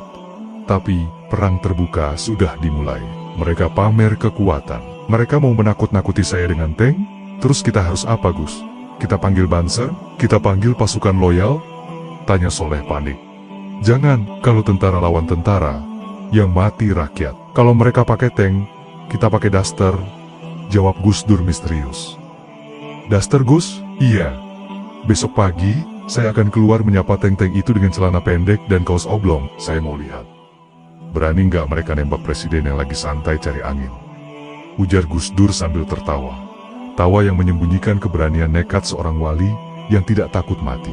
Sore itu, langit Jakarta mendung pekat. Di kejauhan, suara gemuruh rantai roda baja tank terdengar mendekat, menggetarkan aspal ibu kota. Gus Dur kembali duduk di beranda, memutar tasbihnya, melafalkan zikir yang sama seperti yang ia lantunkan di depan ombak laut selatan. Baginya, tang baja dan ombak samudera sama saja. Hanya makhluk Tuhan yang bisa dijinakkan dengan ketenangan hati. Fajar di Jakarta merekah dengan wajah yang muram. Langit berwarna abu-abu besi, seolah mencerminkan logam-logam dingin yang sedang bergerak membelah jalanan protokol ibu kota. Getaran itu terasa lebih dulu, sebelum suaranya terdengar. Kaca-kaca jendela Istana Merdeka bergetar halus. Air di dalam gelas berguncang menciptakan riak-riak kecil. Gram, gram, suara gemuruh mesin diesel raksasa dan gesekan rantai baja di atas aspal mulai mendekat, menciptakan teror psikologis yang mencekam bagi siapa saja yang mendengarnya. Itu bukan parade karnaval 17 Agustus, itu adalah satu kompi tank kavaleri dan kendaraan tempur lapis baja yang dikerahkan dengan dalih. Latihan gabungan pengamanan ibu kota. Namun, arah moncong meriam mereka berbicara lain. Alih-alih mengarah keluar kota atau ke langit, laras-laras besi pembunuh itu moncongnya menyapu halaman depan istana kepresidenan. Pesan simboliknya jelas dan brutal. "Kami punya senjata, dan kamu hanya punya kata-kata. Menyerahlah atau kami gilas." Di dalam istana, kepanikan mencapai puncaknya. Para staf sipil berlarian mengemasi dokumen. Beberapa ajudan militer yang loyal kepada presiden tampak bersiaga dengan senjata laras panjang di balik pilar-pilar. Meski mereka tahu perlawanan itu sia-sia melawan tank, wajah Pak Kolonel, kepala Biro Pengamanan, sudah seputih kertas. Ia tahu, dalam sejarah politik dunia, jika tank sudah mengepung istana presiden, biasanya cerita berakhir dengan kudeta berdarah atau pengasingan. "Bapak Presiden, di mana? Kita harus segera evakuasi ke safe house. Helikopter sudah standby di belakang," teriak Kolonel kepada Kang Soleh yang baru keluar dari kamar tidur Gus Dur. Kang Soleh menggaruk kepalanya yang tidak gatal. Wajahnya bingung bercampur geli. "Anu, Pak Kolonel, Gus Dur nggak mau dievakuasi." "Gila, Tang sudah di depan pagar. Beliau mau mati konyol. Di mana beliau sekarang? Lagi cari celana pendek, Pak. Katanya gerah. Jawab Soleh polos. Sang kolonel melongo. Di saat negara di ujung tanduk, presidennya malah sibuk mencari celana santai. Tanpa babi bu, kolonel menerobos masuk ke kamar tidur. Di sana, ia melihat pemandangan yang meruntuhkan segala ketegangan militeristik di kepalanya. Gus Dur sedang dibantu oleh putrinya mengenakan kaos oblong putih polos dan celana pendek selutut berwarna gelap. Penampilan yang lebih mirip bapak-bapak yang mau menyiram tanaman di sore hari daripada seorang kepala negara yang sedang dikudeta. "Bapak Presiden," seru kolonel dengan nada memohon, "mohon izin, situasi kritis satu." Tang itu mengarahkan meriam ke sini. "Sesuai protokol, Bapak harus pakai rompi anti peluru dan ikut kami ke bunker." Gus Dur menoleh, wajahnya tenang setenang air kolam.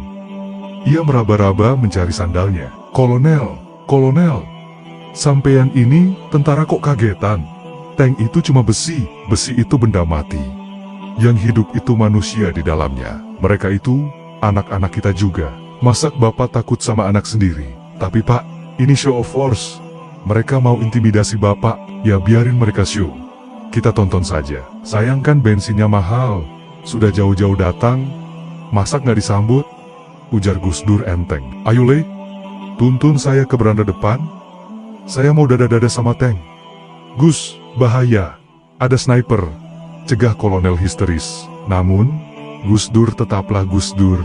Sekeras apapun batu karang, ia kalah keras dengan kepala kiai yang satu ini. Dengan langkah tertatih, hanya mengenakan kaos oblong dan celana pendek, Gus Dur berjalan menuju pintu utama Istana Merdeka yang menghadap langsung ke Jalan Medan Merdeka Utara.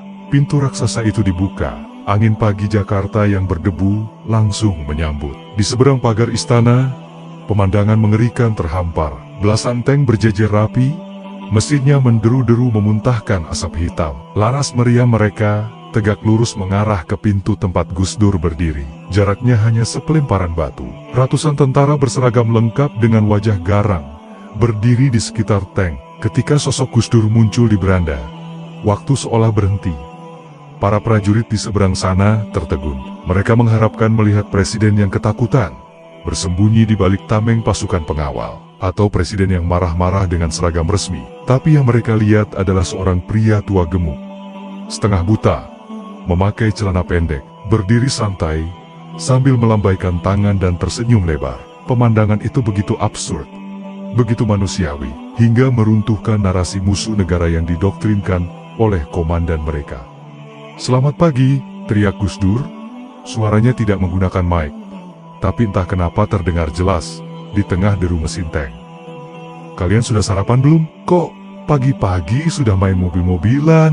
Seorang komandan lapangan berpangkat letkol turun dari jeep komando. Ia berjalan mendekat ke pagar istana dengan langkah tegap, berniat menyampaikan ultimatum terselubung. Namun, semakin ia mendekat ke arah Gus Dur, langkahnya semakin berat. Tiba-tiba, fenomena aneh terjadi. Angin kencang berhembus dari arah selatan arah Laut Jawa, atau lebih jauh lagi, Samudra Hindia. Angin itu bukan angin panas Jakarta yang penuh polusi. Angin itu dingin, lembab, dan membawa aroma yang sangat spesifik. Aroma bunga kantil dan garam laut. Wusis, bendera-bendera kesatuan di tank berkibar liar. Topi baret beberapa prajurit terbang. Debu jalanan berputar-putar membentuk pusaran kecil di depan pagar istana, seolah menjadi dinding pemisah gaib antara Gus Dur dan pasukan tank itu. Si komandan lapangan merinding. Bulu kuduknya berdiri. Ia merasakan ada ribuan mata tak kasat mata yang sedang menatapnya dari balik punggung Gus Dur. Mata-mata itu bukan milik Pas Pampres, melainkan milik penjaga yang dibawa Gus Dur dari Karanghawu. Aroma laut yang menyengat itu membuatnya mual, seolah ia sedang mabuk laut di daratan. "Lapor!" teriak komandan itu. Suaranya sedikit gemetar, berusaha menutupi kegugupannya. "Kami melaksanakan latihan pengamanan rutin." Gus Dur terkekeh. "Latihan kok moncongnya ke arah rumah orang tua? Itu tidak sopan namanya. Turunkan moncongnya, nanti meledak sendiri loh." "Kualat." Kata kualat yang diucapkan Gus Dur memiliki daya magis tersendiri bagi telinga orang Jawa si komandan, yang kebetulan berasal dari Jawa Tengah, langsung pucat. Ia teringat cerita neneknya tentang karma melawan orang suci. Tanpa sadar, tangannya memberi kode ke operator tang. Kriet, perlahan, laras-laras, meriam itu diturunkan sedikit. Tidak lagi membidik langsung ke dada Gus Dur. Nah, begitu kan ganteng, puji Gus Dur. Sampaikan ke bosmu, yang nyuruh kalian ke sini, bilang sama dia. Gus Dur tidak takut. Gus Dur cuma takut kalau rakyat kelaparan, gara-gara uang negara dipakai beli solar buat tank. Muter-muter nggak jelas, komandan itu terdiam, mati kutu. Skrip intimidasi yang sudah ia hafalkan buyar seketika. Ia berhadapan dengan tembok moral yang tak bisa ditembus peluru. Sudah, sana balik ke barak, istrimu nunggu di rumah. Jangan mau diadu domba sama politisi. Mereka tidur di kasur empuk, kalian yang disuruh panas-panasan. Lanjut Gus Dur dengan nada kebapakan. Kalimat itu menohok hati para prajurit rendahan yang mendengar. Mereka saling pandang. Semangat tempur mereka luntur seketika. Mereka sadar, mereka sedang diperalat. Sosok di depan mereka ini bukan ancaman. Dia hanya seorang kiai yang peduli. Siap, laksanakan. Jawab komandan itu akhirnya, memberikan hormat militer yang tulus, bukan hormat paksaan. Komandan balik kanan. Mesin-mesin tank menderu lagi. Kali ini untuk memutar balik. Iring-iringan monster besi itu perlahan meninggalkan jalan Medan Merdeka Utara. Meninggalkan jejak rantai di aspal dan kekalahan moral yang telak bagi kubu oposisi. Di beranda istana, Kang Soleh yang mengintip dari balik pintu, menghela napas lega sampai lemas lututnya. Gus, jenengan Anda itu nekatnya nggak ketulungan. Kalau tadi ditembak beneran gimana? Gus Dur berbalik, wajahnya kembali jenaka. Nggak bakal, Le. Mereka itu cuma gertak sambal. Kalau mau nembak, nggak usah bawa tank segitu banyak. Cukup satu sniper selesai. Kalau bawa tank banyak-banyak itu, tandanya mereka nggak pede percaya diri. Mereka butuh teman buat menakuti satu orang buta. Terus, soal angin tadi Gus, kok tiba-tiba bau laut? Tanya Soleh penasaran. Gus Dur tersenyum misterius sambil berjalan masuk kembali ke dalam istana yang sejuk. Ah, itu, Kanjeng Ratu mungkin lagi bersih di selatan. Anginnya sampai sini. Beliau kan sudah janji, mau bantu jaga pagar. Meski Gus Dur bercanda, Soleh tahu itu bukan kebetulan. Diplomasi celana pendek hari ini berhasil, bukan hanya karena keberanian Gus Dur, tapi karena aura kewibawaan spiritual yang membuat besi-besi tank itu terasa kerdil. Namun, Gus Dur tahu, kemenangan hari ini hanyalah kemenangan kecil dalam perang yang panjang. Tank-tank itu mundur, tapi lawan politiknya tidak akan berhenti. Gagal menggunakan otot militer, mereka akan menggunakan senjata yang lebih mematikan dan lebih licik. Konstitusi. Malam harinya, berita di televisi meledak, bukan berita tang mengepung istana, tapi berita dari gedung DPR atau MPR.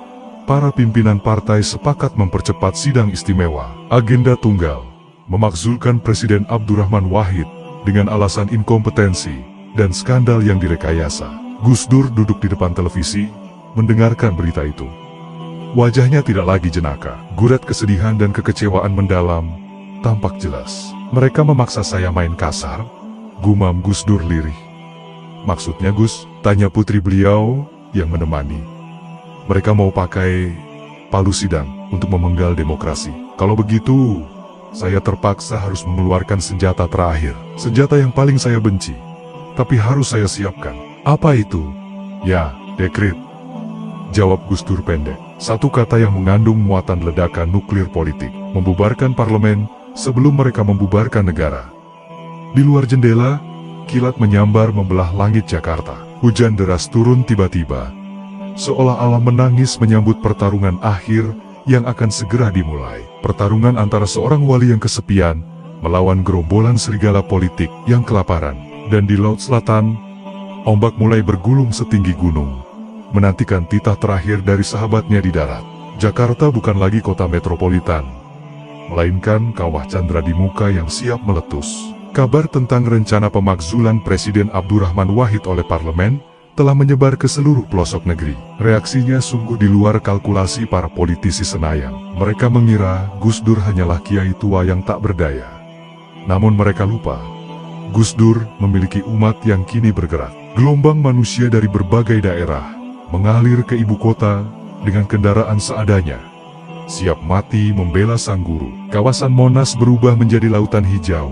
Ratusan ribu orang menggelar Istighosah Kubro. Suara zikir mereka menggetarkan Jakarta. Polisi dan tentara hanya bisa mematung, gentar oleh sorot mata para santri yang menyala. Suasana di Istana Merdeka jauh lebih mencekam. Kang Soleh, dengan wajah panik, melaporkan bahwa jutaan massa siap bergerak ke Senayan dan membakar Jakarta atas satu komando Gus Dur. Namun, Gus Dur yang tampak lelah menolak. Baginya, suara zikir itu adalah tangisan. Dan ia tak ingin perang saudara pecah. Jangan biarkan mereka ke Senayan, perintahnya lirih. Seorang kiai sepuh memohon izin untuk memberi pelajaran pada politisi. Namun Gus Dur marah. Kalau mereka membakar DPR, apa bedanya kita dengan penjahat? Tidak ada jabatan yang seharga nyawa manusia, hardiknya. Sang kiai tertunduk malu. Gus Dur teringat pesan Ratu Kidul untuk menjadi laut. Sadar ia harus menampung amarah rakyatnya.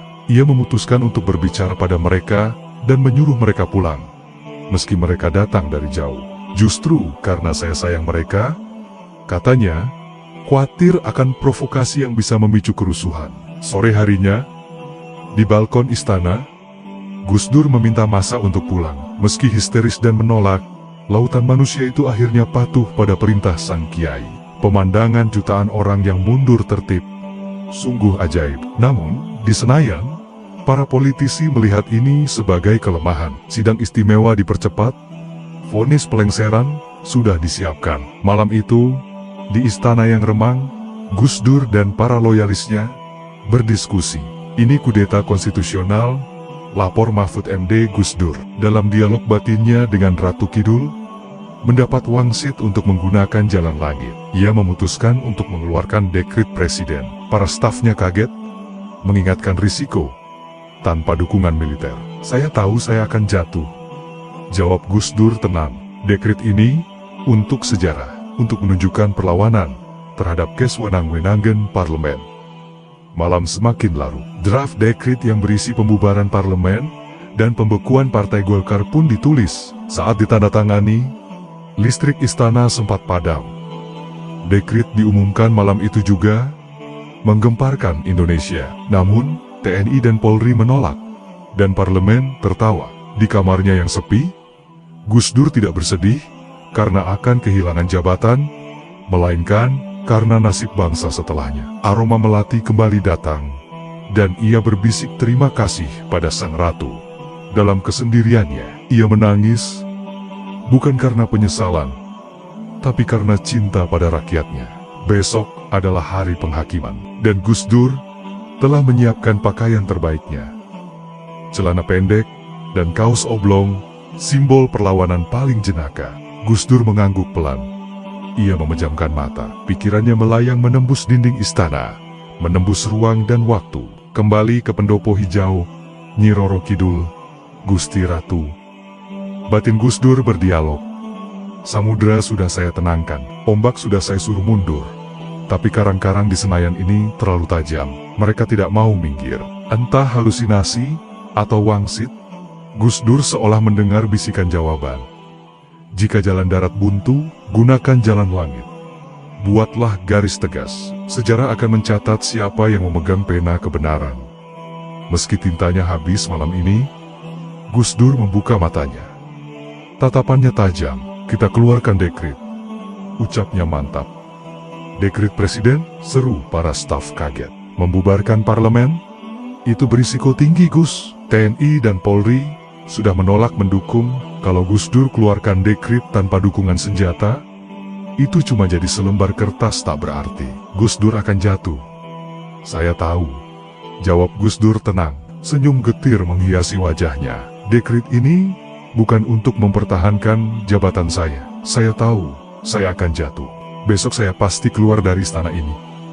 Lalu untuk apa Gus? Untuk sejarah? Tegas Gus Dur.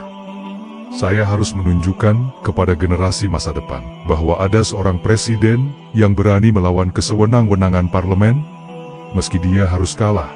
Dekret ini adalah perlawanan simbolik. Ini adalah cara saya mengatakan Kalian boleh jatuhkan saya, tapi kalian tidak bisa injak-injak martabat demokrasi. Malam semakin larut, jam dinding berdentang 12 kali. Di luar, hujan turun rintik-rintik, membawa hawa mistis yang kental. Angin berhembus kencang, menggoyangkan pohon beringin tua di halaman istana. Gus Dur meminta kertas dan pena. Dengan didiktekan olehnya, draft dekret presiden itu mulai ditulis. Isinya menggetarkan: pembubaran DPR atau MPR, pengembalian kedaulatan ke tangan rakyat, dan pembekuan Partai Golkar. Saat draft itu selesai diketik, tiba-tiba listrik di Istana Merdeka berkedip-kedip. Lalu, pet, mati total. Selama beberapa detik, sebelum genset menyala. Ada yang tidak suka kita nulis ini? Celetuk Kang Soleh merinding. Biarkan saja, setan politik memang takut sama cahaya kebenaran, sahut Gus Dur, sambil menandatangani dokumen itu. Tanda tangan yang sedikit gemetar, namun penuh tekad. Umumkan malam ini juga, perintah Gus Dur. Juru bicara kepresidenan, dengan wajah tegang membacakan maklumat presiden itu di hadapan wartawan yang sudah menunggu seperti kawanan hyena. Berita itu meledak. Indonesia gempar. Gus Dur telah menekan tombol nuklir politiknya. Namun, seperti prediksi Gus Dur, TNI dan Polri menolak menjalankan perintah itu. Tank yang kemarin mundur, kini mesinnya kembali dipanaskan. Parlemen di Senayan tertawa mengejek, menganggap dekret itu sebagai lelucon orang putus asa. Besok pagi, mereka akan menggelar sidang untuk memecat Gus Dur secara resmi. Di kamarnya yang sepi, Gus Dur kembali sendirian. Ia tidak tidur. Ia duduk di tepi ranjang, meraba tasbihnya. Ia tidak bersedih karena akan kehilangan jabatan presiden. Ia bersedih karena tahu, setelah ini, bangsa ini akan kembali dikuasai oleh oligarki yang lapar. Tiba-tiba, aroma melati itu datang lagi. Kuat sekali, memenuhi kamar tidur presiden. Gus Dur tersenyum dalam gelap. Terima kasih sudah menemani sampai akhir, Gusti Ratu, bisiknya. Besok saya pulang ke Ciganjur. Makan siangnya, kita lanjut di warung Padang saja ya. Jangan di laut, masuk angin saya kalau di laut terus. Dalam kesendiriannya, Gus Dur menangis, bukan tangisan penyesalan, melainkan tangisan seorang kekasih yang harus berpisah dengan amanah yang dicintainya rakyat Indonesia. Air matanya menetes ke lantai istana, menjadi saksi bisu bahwa di gedung angkuh ini pernah tinggal seorang manusia yang hatinya seluas samudra, yang memilih kalah demi kemenangan kemanusiaan. Besok adalah hari penghakiman, dan Gus Dur sudah menyiapkan pakaian terbaiknya untuk keluar dari istana. Bukan jas kenegaraan, melainkan celana pendek dan kaos oblong, simbol perlawanan paling jenaka dan paling menyakitkan bagi mereka yang gila hormat. Hari Senin, 23 Juli tahun 2001, gedung DPR atau MPR di Senayan tampak seperti benteng pertahanan yang angkuh. Pagar kawat berduri melingkar berlapis-lapis, dijaga oleh ribuan tentara dan polisi yang siaga penuh. Di dalam ruang sidang yang megah, pendingin udara menderu halus, kontras dengan suasana politik yang panas membara. Palu sidang diketuk bertalu-talu. Tok, tok, tok. Suaranya kering, tanpa emosi, namun gemanya meruntuhkan sebuah era. Lewat sidang istimewa yang dipercepat, sebuah manuver yang oleh banyak pakar hukum tata negara dianggap cacat prosedur, Presiden K.H. Abdurrahman Wahid secara resmi dimakzulkan. Mandatnya dicabut, kekuasaannya dilucuti. Di Istana Merdeka, Gus Dur mendengar kabar itu bukan dari surat resmi yang diantar kurir, melainkan dari televisi tabung yang menyiarkan secara langsung prosesi pelantikan penggantinya. Beliau duduk di sofa dengan kaki terangkat satu. Sarungnya tersingkap sedikit. Tidak ada teriakan marah, tidak ada piring pecah. Gus Dur hanya menghela napas pendek, lalu menyeruput teh manisnya yang sudah mulai dingin. Ya sudah, gitu aja kok repot, gumamnya pelan. Kalimat sakti itu kembali keluar, namun kali ini terdengar lebih lirih, menyiratkan keikhlasan tingkat makrifat yang sulit dipahami manusia biasa. Gus, mereka sudah ketok palu, kata Kang Soleh dengan suara tercekat, air mata menggenang di pelupuk matanya. Mereka jahat, Gus.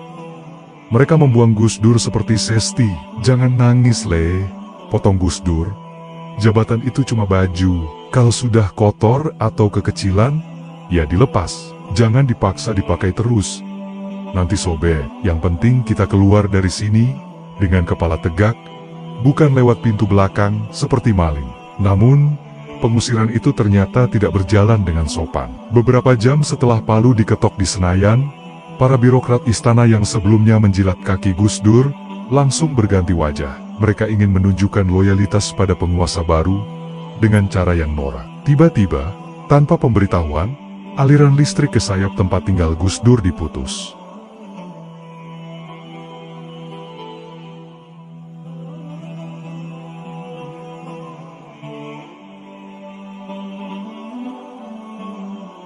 Gus Dur, yang duduk dalam kegelapan remang-remang sore hari, justru tertawa terkekeh. Keringat mulai membasahi kaos oblong putihnya, tapi wajahnya tetap cerah. Biarin saja, Pak Yatno. Mereka pikir saya butuh AC buat bernapas, saya napas pakai doa, bukan pakai freon. Lagi pula, ini latihan buat nanti di alam kubur. Di sana juga nggak ada listrik PLN. Di tengah kegelapan dan panas yang menyengat itu, sebuah fenomena ganjil kembali terjadi. Kang Soleh, yang memiliki kepekaan batin karena sering diajak tirakat, merasakan perubahan suhu yang drastis di sekitar tempat duduk Gus Dur. Jika di sudut ruangan lain, udaranya panas dan lembab. Radius 2 meter di sekitar Gus Dur terasa sejuk. Ada angin semilir yang berhembus entah dari mana, membawa aroma laut yang segar dan wangi melati. Gus, kok di sini adem ya? Bisik Soleh heran. Gus Dur tersenyum dalam gelap. Kanjeng Ratu nepati janji le. Beliau kirim AC alam, AC buatan manusia, bisa diputus kabelnya sama teknisi. Tapi AC buatan Tuhan, siapa yang bisa mutus? Tombolnya ada di langit. Sore itu, halaman depan Istana Merdeka dipenuhi oleh ribuan pendukung setia yang menolak pulang. Mereka menangis, berteriak, dan berdoa. Mereka mendengar kabar bahwa listrik dimatikan dan air disumbat. Amarah mereka nyaris meledak lagi. Wartawan lokal dan asing berkerumun di balik pagar. Kamera mereka siap membidik momen bersejarah jatuhnya sang presiden nyentrik. Gus, orang-orang di luar nangis. Mereka butuh melihat Gus Dur. Mereka butuh tahu kalau Gus Dur baik-baik saja. Lapor Yeni, putri beliau. Bantu saya berdiri. Enduk. Kata Gus Dur, saya mau keluar. Saya mau pamit. Gus Dur mau ganti baju dulu. Pakai jas atau batik? Tanya Yeni. Gus Dur menggeleng tegas. Nggak usah, jas itu seragam presiden. Saya sekarang cuma Abdurrahman Wahid, rakyat biasa. Saya mau keluar pakai ini saja. Beliau menunjuk pakaian yang melekat di tubuhnya. Kaos oblong putih yang agak kedodoran dan celana pendek selutut berwarna gelap. Pakaian rumahan, pakaian bapak-bapak yang sedang santai di teras rumah. Tapi Gus, banyak kamera. Nanti masuk koran seluruh dunia loh. Kang Soleh mengingatkan, khawatir citra gurunya jatuh. Justru itu Le, jawab Gus Dur sambil tertatih bangkit. Saya mau kasih pesan simbolik ke mereka yang pakai jas mahal di Senayan itu, bahwa kehormatan seseorang tidak terletak pada pakaiannya, tapi pada hatinya. Mereka boleh ambil jas kepresidenan saya, tapi mereka tidak bisa ambil martabat saya. Saya keluar dengan celana pendek, artinya saya tidak membawa apa-apa dari istana ini. Saya bersih. Maka, terjadilah momen ikonik yang akan dikenang sejarah selamanya. Pintu depan Istana Merdeka dibuka. Sosok Gus Dur, dipapah oleh putrinya, muncul di beranda. Tanpa protokoler, tanpa musik kenegaraan, tanpa sambutan militer. Hanya seorang pria tua setengah buta dengan celana pendek, melambaikan tangan ke arah rakyatnya. Begitu masa melihatnya, tangis pecah membahana. Gus Dur, jangan pergi ii. Teriakan itu menyayat hati. Gus Dur melambaikan tangannya berkali-kali. Wajahnya tersenyum, tapi di balik kacamata hitamnya, air mata menetes. Ia tidak melambai untuk meminta jabatan kembali. Ia melambai untuk menenangkan anak-anaknya. Ia seolah berkata, Bapak tidak apa-apa.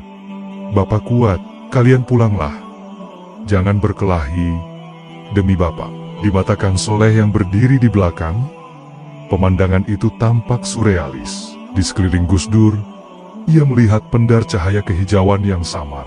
Dan di atas langit Jakarta yang mulai senja, Awan-awan membentuk formasi aneh, seperti ombak yang bergulung-gulung menaungi istana. Angin kencang bertiup, membuat bendera merah putih di tiang utama berkibar dengan bunyi keletak-keletuk yang keras, seolah memberi hormat terakhir pada pemimpin yang paling tulus yang pernah menghuni gedung kolonial itu. Di seberang sana, di gedung DPR, para politisi yang melihat adegan itu lewat televisi mencibir, "Lihat tuh, presiden gila. Keluar pakai celana pendek, memalukan negara." Cemooh mereka. Mereka tidak sadar, tawa mereka kosong. Sementara Gus Dur, dengan celana pendeknya, justru sedang memenangkan hati rakyat dan sejarah. Gus Dur sedang mengajarkan bahwa politik bisa kotor, bisa kejam, tapi kemanusiaan harus tetap rileks dan humoris. Malam harinya, setelah masa berangsur tenang, Gus Dur kembali masuk ke kamar. Listrik masih mati. Lilin-lilin dinyalakan di beberapa sudut. Bayangan Gus Dur terpantul besar di dinding, tampak seperti raksasa yang sedang duduk bersila. "Soleh, sudah di-packing semua?" tanya Gus Dur. "Sudah, Gus. Cuma ada 3 koper, isinya baju, sarung, kitab-kitab, sama kaset wayang kulit Gus Dur. Nggak ada barang lain," jawab Soleh. Ia memeriksa laci-laci meja kerja presiden sekali lagi, memastikannya kosong. Benar-benar kosong. Tidak ada uang sepeser pun yang dibawa. Tidak ada dokumen proyek, tidak ada perhiasan. Gus Dur datang dengan tangan kosong, dan pulang dengan tangan kosong. Bahkan mungkin minus, karena gajinya sering habis dibagikan ke tamu-tamu yang datang minta sumbangan. "Bagus, jangan sampai ada satu peniti pun milik negara yang terbawa. Nanti, di akhirat hisabnya berat," kata Gus Dur serius. Tiba-tiba, dari arah taman belakang yang gelap gulita, terdengar suara langkah kaki berat mendekat. "Duk, duk, duk, Kang Soleh, siaga." Pak Yatno mengambil kunci roda. Jangan-jangan, ada pasukan liar yang mau mencelakai Gus Dur sebelum pergi. Pintu kamar diketuk pelan. "Masuk," perintah Gus Dur.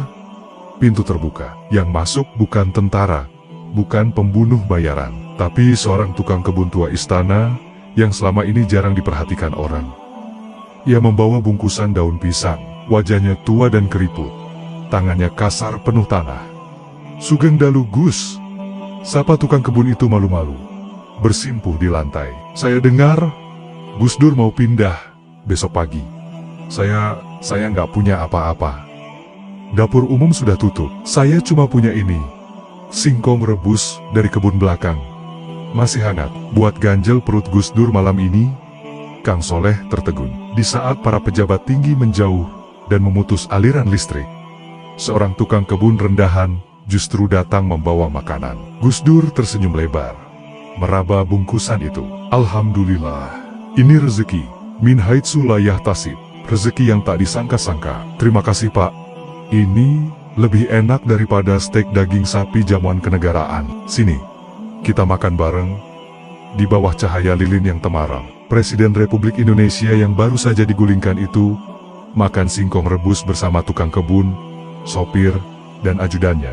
Mereka tertawa-tawa kecil, melupakan sejenak bahwa di luar sana, serigala politik sedang berpesta pora, membagi-bagi kue kekuasaan. "Pak," tanya Gus Dur pada tukang kebun itu di sela kunyahannya, "Sampean pernah lihat hantu di istana ini?" Tukang kebun itu mengangguk takut. "Sering, Gus. Di ruang Jepara, di lorong barat. Seram-seram. Ada noni Belanda, ada jenderal tanpa kepala." "Nah," kata Gus Dur, "mulai besok, hantunya bakal nambah banyak. Tapi bukan hantu noni Belanda." "Hantu apa, Gus?" "Hantu keserakahan," jawab Gus Dur datar. "Mulai besok, gedung ini akan dihuni oleh orang-orang yang lapar kekuasaan. Mereka akan gentayangan cari proyek. Itu lebih seram daripada jenderal tanpa kepala." Malam semakin larut. Gus Dur menyudahi makan malam sederhananya. Ia berbaring di kasur tanpa sprei, karena sprei inventaris negara sudah dilucuti oleh staf rumah tangga yang birokratis. Ia tidur beralaskan sarung sendiri. Dalam tidurnya, Gus Dur bermimpi ia kembali berada di pantai laut selatan. Tapi kali ini lautnya tenang, airnya jernih seperti kaca. Di kejauhan, Ratu Kidul berdiri melambaikan tangan, tersenyum bangga. Di samping sang ratu, berdiri sosok-sosok lain yang samar namun bercahaya. para wali songo, para pendiri bangsa, Bung Karno, Hasyim Asyari, mereka semua mengangguk hormat. "Selamat lulus ujian, Abdurrahman," bisik suara dalam mimpi itu. "Ujian jabatan sudah selesai. Sekarang, kembalilah menjadi guru bangsa.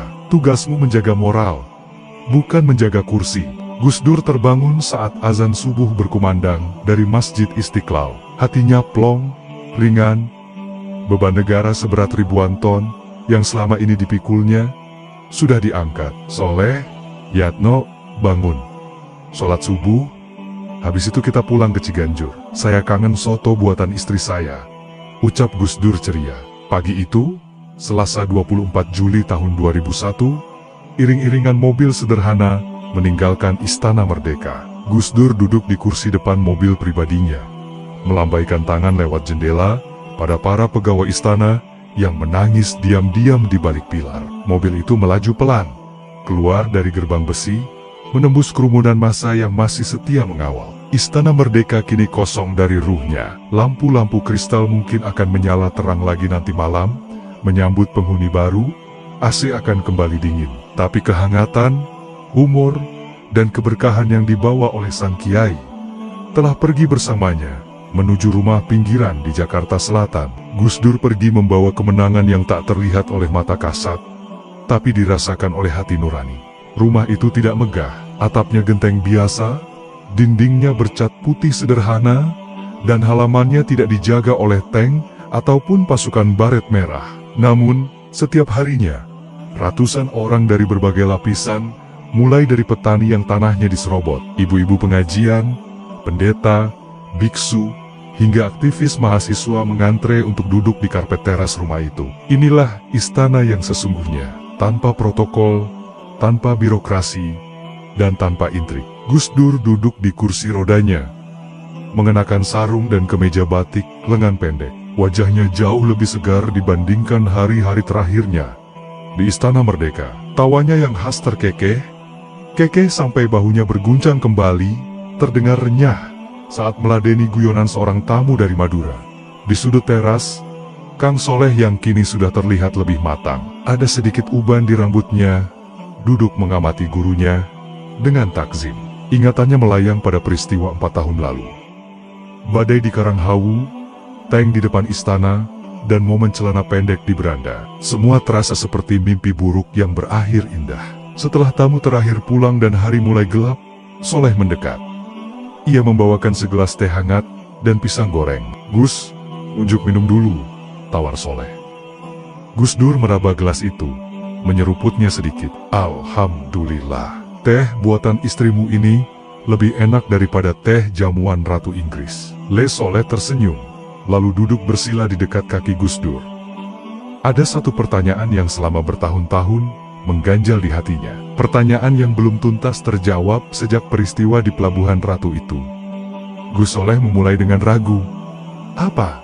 Mau tanya soal Nyi Roro Kidul lagi?" Tebak Gus Dur tepat sasaran, seolah bisa membaca isi kepala Soleh.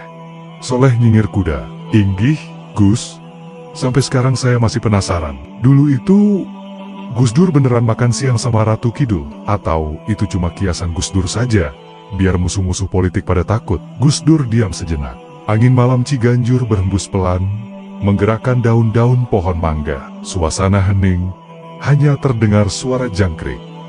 "Soleh," suara Gus Dur berubah menjadi nada seorang guru yang sedang mewariskan ilmu makrifat. "Kamu tahu laut?" "Tahu, Gus. Air asin yang luas, bukan itu," sanggah Gus Dur.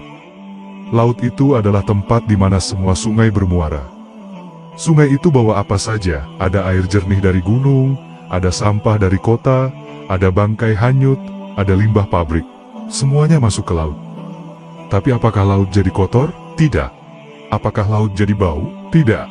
Laut tetap asin, tetap suci, bahkan bisa membersihkan najis." Gus Dur menghela napas panjang. Matanya menerawang menembus kegelapan. Menjadi pemimpin, menjadi manusia, harus punya hati seluas samudra itu. Nyi Roro Kidul itu adalah Sanepo, simbol dari watak samudra. Saya menemui beliau bukan untuk minta pesugihan atau minta jabatan awet. Saya ke sana untuk belajar melebarkan hati. Jadi, pertemuannya nyata, kejar Soleh. Gus Dur tersenyum misterius. Nyata bagi yang rasanya sampai, tidak nyata bagi yang cuma pakai logika. Saat saya diusir dari istana, saat saya difitnah, saat saya dikhianati teman sendiri, kalau hati saya cuma selebar kolam ikan, saya pasti sudah stres, gila, atau dendam. Tapi karena saya sudah makan siang dengan hikmah samudra, semua kotoran itu saya telan. Saya jadikan pupuk. Hasilnya, saya tidak dendam sama mereka. Saya maafkan mereka, karena saya tahu, jabatan itu cuma mainan dunia. Soleh tertegun. Ia mulai paham. Makan siang itu bukanlah soal menu makanan fisik, melainkan asupan spiritual yang membuat jiwa Gus Dur menjadi raksasa yang tak tertandingi oleh kerdilnya para politisi. Lalu Gus, selendang samudra, yang waktu itu Gus Dur bilang, dikasih sama Ratu. Mana selendangnya? Saya nggak pernah lihat Gus Dur pakai selendang hijau. Tanya Soleh lagi. Gus Dur tertawa pelan. Kamu ini, matanya mata lahir terus. Selendang itu bukan kain sutra, Le. Selendang itu adalah kasih sayang rakyat. Coba kamu lihat waktu saya keluar dari istana, pakai celana pendek. Siapa yang menangis? Rakyat. Siapa yang mengawal saya pulang ke sini? Rakyat. Itulah selendang pelindung saya. Selama saya dicintai rakyat, tidak ada peluru atau fitnah yang bisa menembus saya. Desember tahun 2009, berita duka itu mengguncang Nusantara. Sang guru bangsa, Kaits Abdurrahman Wahid, telah berpulang ke rahmatullah. Rumah sakit Cipto Mangunkusumo dibanjiri lautan manusia. Jakarta macet total, bukan karena demo, tapi karena jutaan orang ingin memberi penghormatan terakhir. Iring-iringan jenazah bergerak menuju Jawa Timur, menuju pesantren Tebu Ireng. Di sepanjang jalan raya Pulau Jawa, ribuan orang berdiri di pinggir jalan.